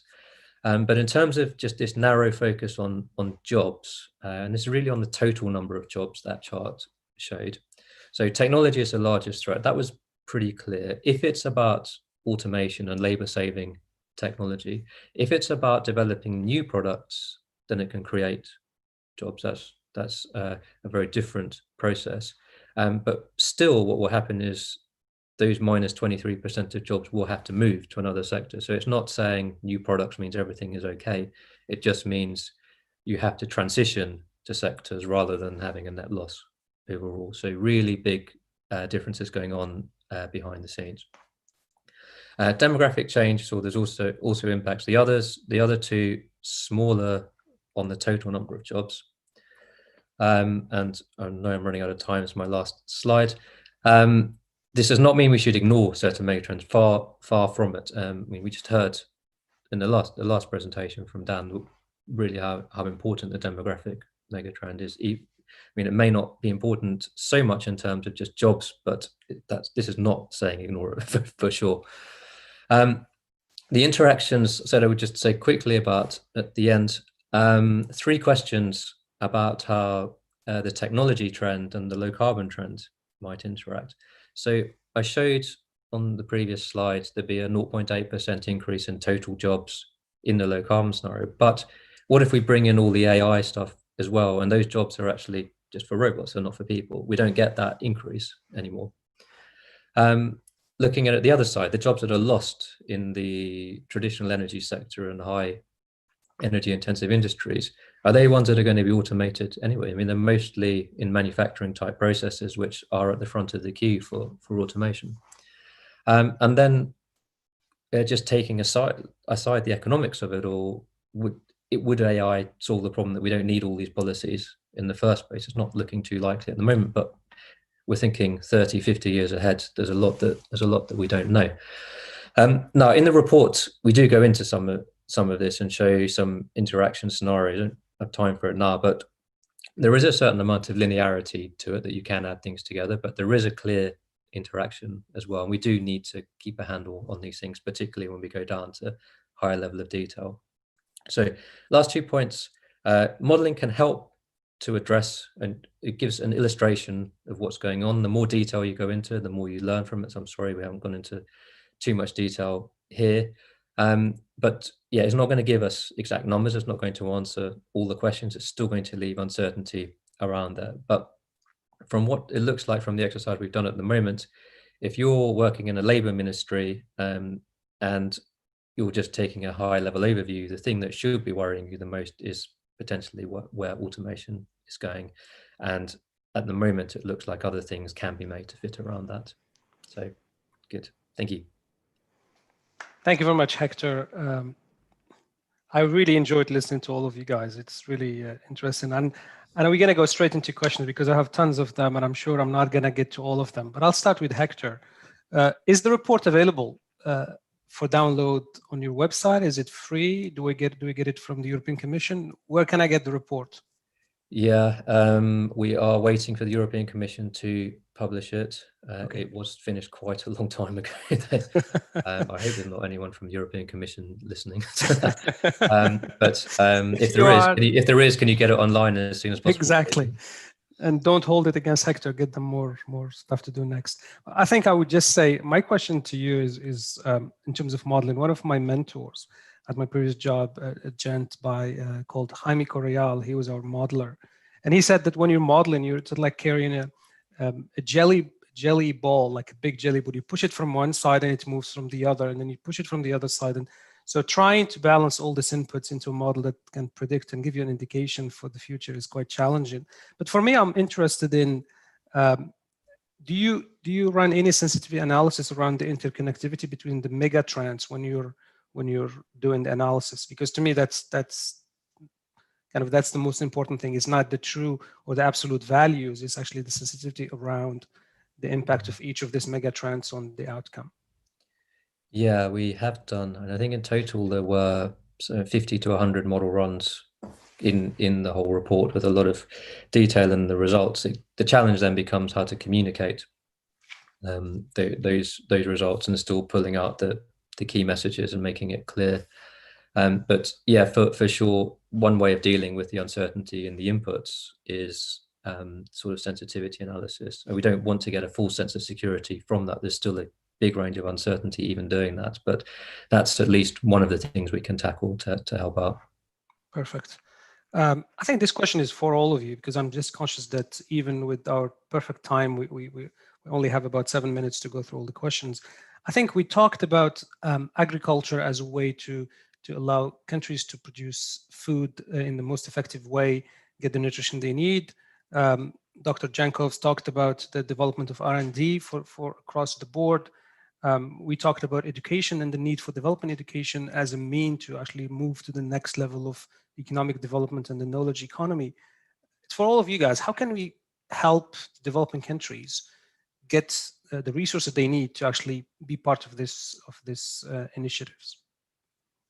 Dr. Jankov, can you start us, please? Well, I think first we need to help developing countries go through this COVID crisis, because while we know the huge resources, and I mentioned the US government's resources that are piled into it, developing countries are struggling to have this type of resources, both for healthcare response and then to reorient their economy. So I think as we first help on the healthcare side with vaccines and medicine and so on, the economies would have to reorient themselves, the developing market economies. And I think that's where the type of research that the esteemed colleagues here on this panel mentioned, ranging from digital to clean energy to different other agricultural technologies and so on, this is where there has to be a push. You know, you mentioned some of your previous colleagues, you know, in the 90s, 50s, 60s, there was this big push idea that in development, that this is the only way to bring a set of economies to a different level. I truly believe, and I think this is the point of this panel, that we need another big push now, so that 50 years from now, we don't have to again discuss this great inequality across countries and so on. How we organize this big push, each of us, I think, contributed a share of it, and then you yourself, Mohammed, aptly summarized. Thank you. Dr. Souza? Hello. Well, I think we have intern issues in the countries that should be solved first to improve education, because I don't think it's possible to external another country to substitute the government. And so in this case, I think people has to be aware of the importance of the education and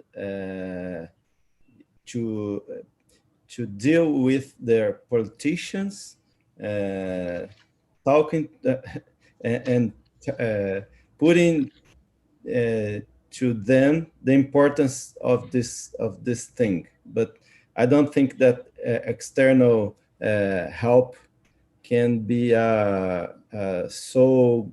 of so great importance, unfortunately.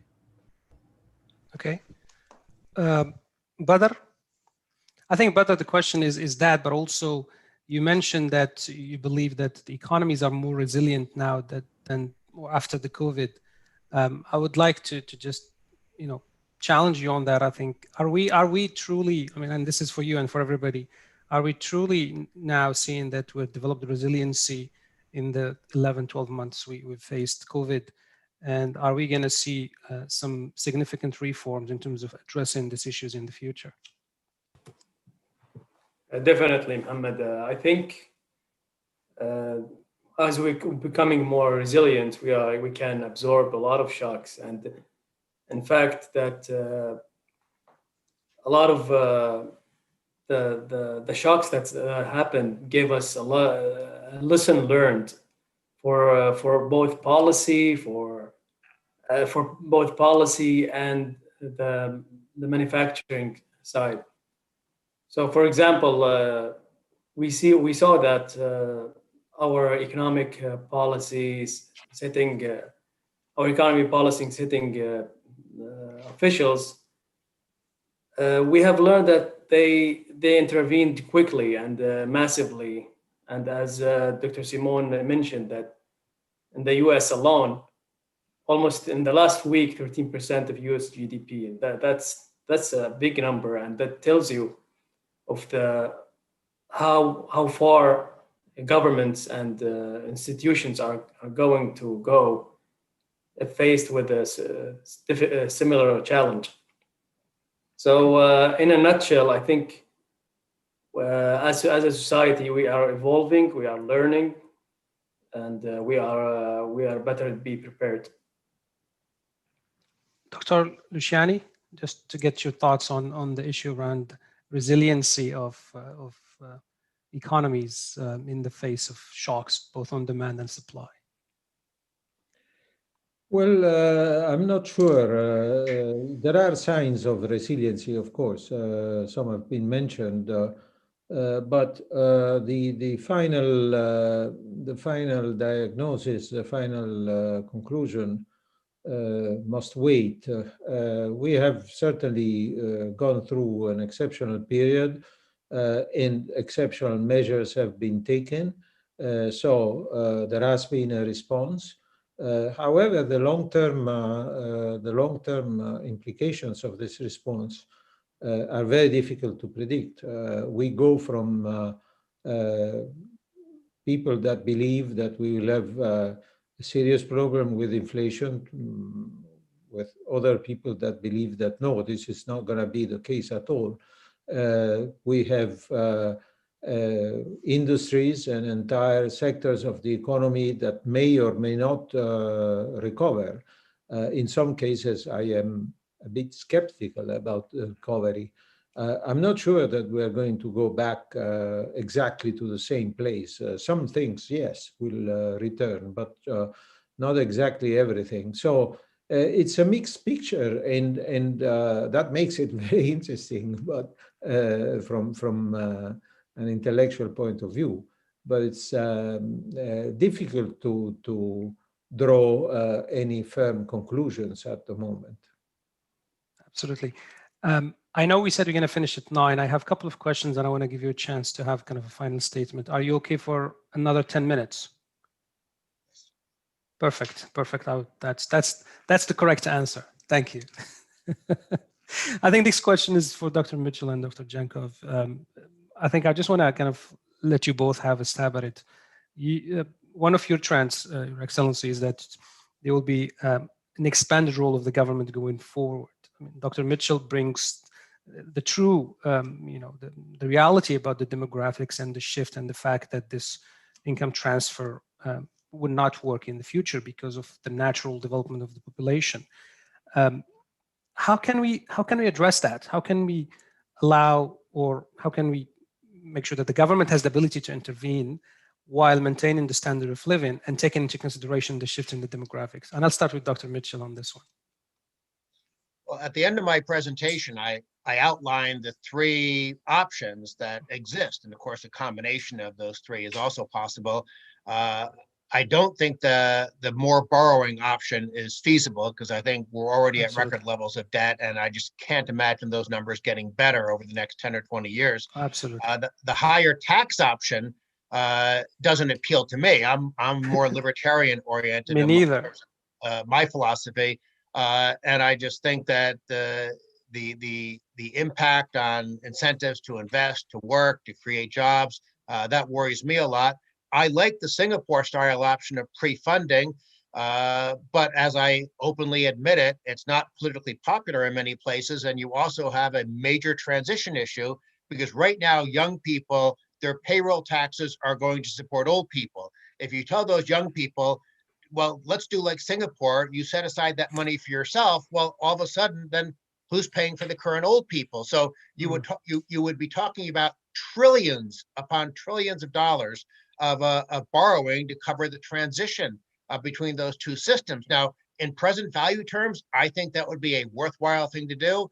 But politically, if I had to bet money, do I think that's going to happen in most countries, least of all my country, the United States? I'm not very optimistic. I hope Simeon has a better story to tell. Let's hope so. Just a variation on the same story. No, I think it's because of demography. I did not mention demography because Dr. Mitchell already discussed it in great detail, and he's the expert on it.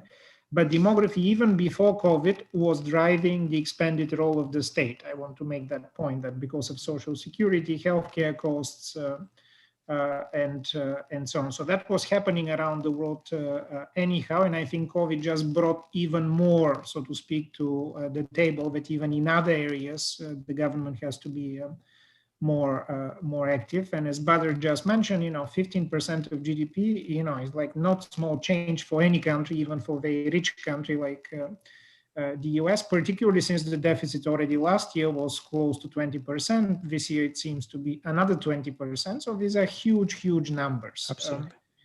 Debt is increasing around the world. So what can one do? Well, first, tax policies do need to change to some extent. So they have to change to address this issue, because I agree that just piling debt is not going to be the answer. So some parts of the tax regime can be reviewed. So some of the esteemed speakers mentioned green energy, climate change, green taxes. So this is a topic where Europe is ahead, the US is not, and then emerging markets vary widely. But I think this is one area where the world, I predict, will become more uniform. Does not mean that the US will have a green tax anytime soon, but some movement in that direction would happen. And that's a chunk of money. It would not resolve everything, but it's a chunk of money.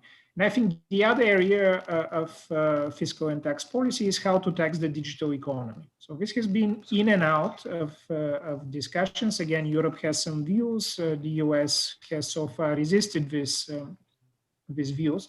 But just to note that there are a number of highly profitable companies around the world, not just the US, China, other parts of the world, that essentially are not taxed or taxed very lightly relative to other companies.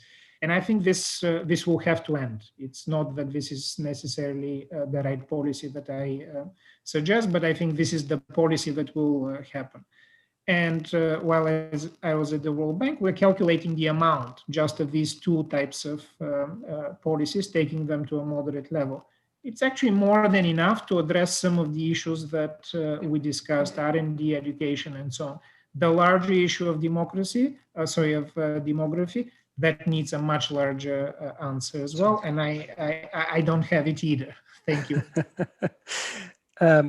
Any of the other speakers, do you want to chip in on this very topic, if you want, or we can move to another question?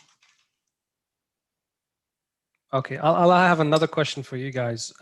This is from one of our viewers. What are the changes that are expected in terms of the structure of economic powers in the future, or the future 50 years? So what are you expecting in terms of the shift in powers, economic powers, in the next 50 years? And this is probably the last question for all of you.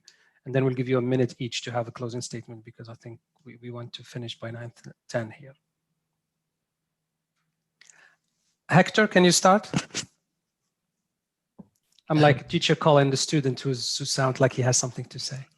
Yeah, I don't really want to be the one to go first on this. Okay, anybody? I don't want to put you on the spot. I was just joking. Okay. Anybody wants to go first? I mean, yeah, we can. Okay, so I suppose right now the focus around the world is the global rise of China. That will surely continue, and how that process plays out is clearly going to be a big story for the coming decades. Now, will we see India following a similar trajectory further down the line? Populations are now crossing. Indian economy, well, prior to COVID-19 was growing rapidly. So we could see, just by sheer weight of both population and economic size, movements there. Of course, in military terms, they're a bit different. So that's the first thing I would say. The second thing is, which everybody is aware of, is the sort of changing of the energy system, and the balance of trade shifting as we move to may move towards decarbonized economy, and that will also have things that play out in geopolitics around the world. So in my mind, at least, those are the main things going on. But I wait to be corrected by the other panelists who know more than me. I'll just mention actually two regions. Hector already mentioned one, so that are interesting for me in the next few decades. So Latin America, which is a lost region. Not much has been happening in terms of economic growth. Not much is happening, with a few exceptions, on the household side in terms of meaningful economic policies. So you see how that region is basically falling behind and falling behind and falling behind. I'm hoping that somehow is reversed soon. I'm not sure how and who from the region, but I would like to see some action there. And then the second point, which Hector already made, is your region, the Middle East. So there are going to be significant changes in energy policy. Our experts already spoke about them. So the region needs to diversify. There has been some discussion and some successes in the energy sector as well as in other sectors. But I think COVID is actually going to bring a lot faster movement towards green energy or green technology more generally. And new region needs to respond a lot faster than we thought. So I'm really looking forward to these two regions being more dynamic in the next few years. Perfect. If I can weigh in here, I hope I'm wrong on this, but I think China is going to begin to backslide a bit. I think the liberalization that we saw starting in around 1980 has come to a halt under President Xi. And again, I hope I'm wrong, but I think that the old line about China will get old before it gets rich is now being compounded by the fact that there's a drift back toward a more dirigista approach by the Chinese government. The other thing that I think will happen over the next 50 years, I fear it will happen because I don't like it, is we're going to see cartelization, not by private companies, but by governments around the world.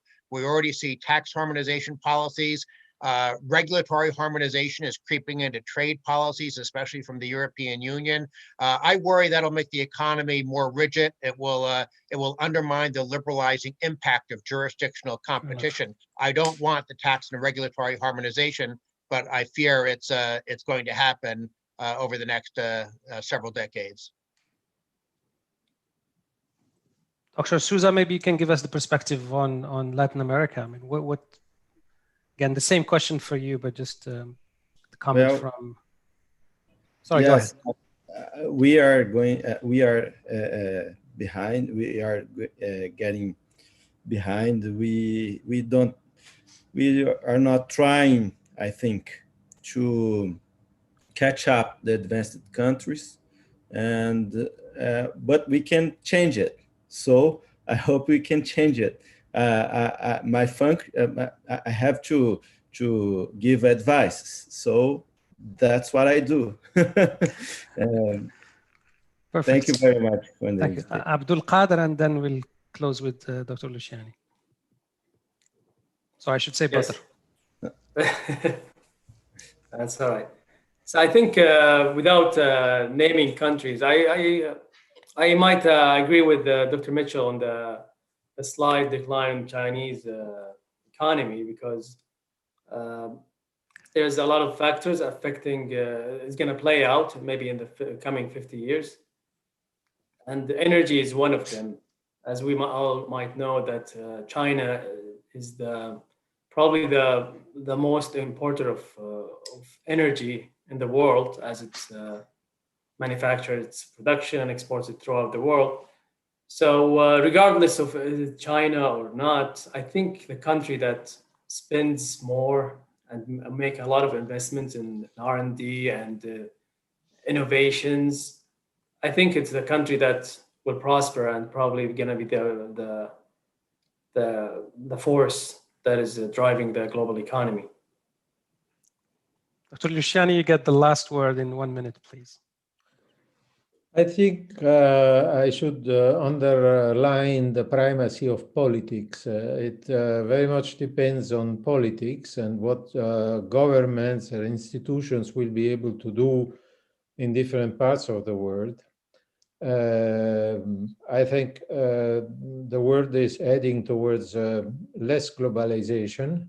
We will increasingly subordinate economic relations with certain key values, the respect of human rights, democracy. And we, certainly the European Union, but possibly also the United States. And the success of countries will be linked to their ability to maintain consensus, which is not to be taken for granted anywhere. The success of the Middle East specifically will depend on the ability to restore peace, which has been completely lost in the region. The region is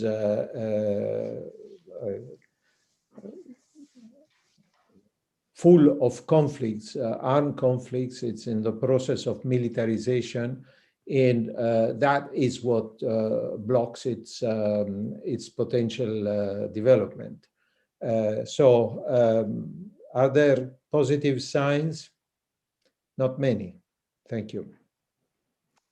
Thank you very much, Dr. Luciani. And I promised you 10 more minutes. I took 13. So I'm just going to close now. I really appreciate all of you guys attending. It was a really good conversation, and hence I want to extend it even further. But you guys have to go to your lives. Some of you have to go get lunch. I have to go to sleep. So I'll get in touch with you later in terms of the paper you're going to be writing. But thank you very much. I think if I have to close, there's definitely a lot of challenges in the future. There are a lot of opportunities around technology and the impact of technology if it's used right. I think that technology could be actually a challenge in terms of labor displacement. Dr. Mitchell talked about the demographics, that there's nothing we can do about it. The role of government, as Dr. Jankov talked about, good positive elements around the agriculture and education as bridging the gap between developed and developing countries. And Badr has his very positive outlook on things and resiliency, and the fact that we have learned from previous experiences. Anyway, thank you very much. Really appreciate your time. For our viewers, thank you very much for tuning in. And then we have more events. Stay tuned on our website, and we'll inform you when they are scheduled. Thank you very much, guys. Appreciate it. Thank you, Mohammed. Thank you. Bye-bye.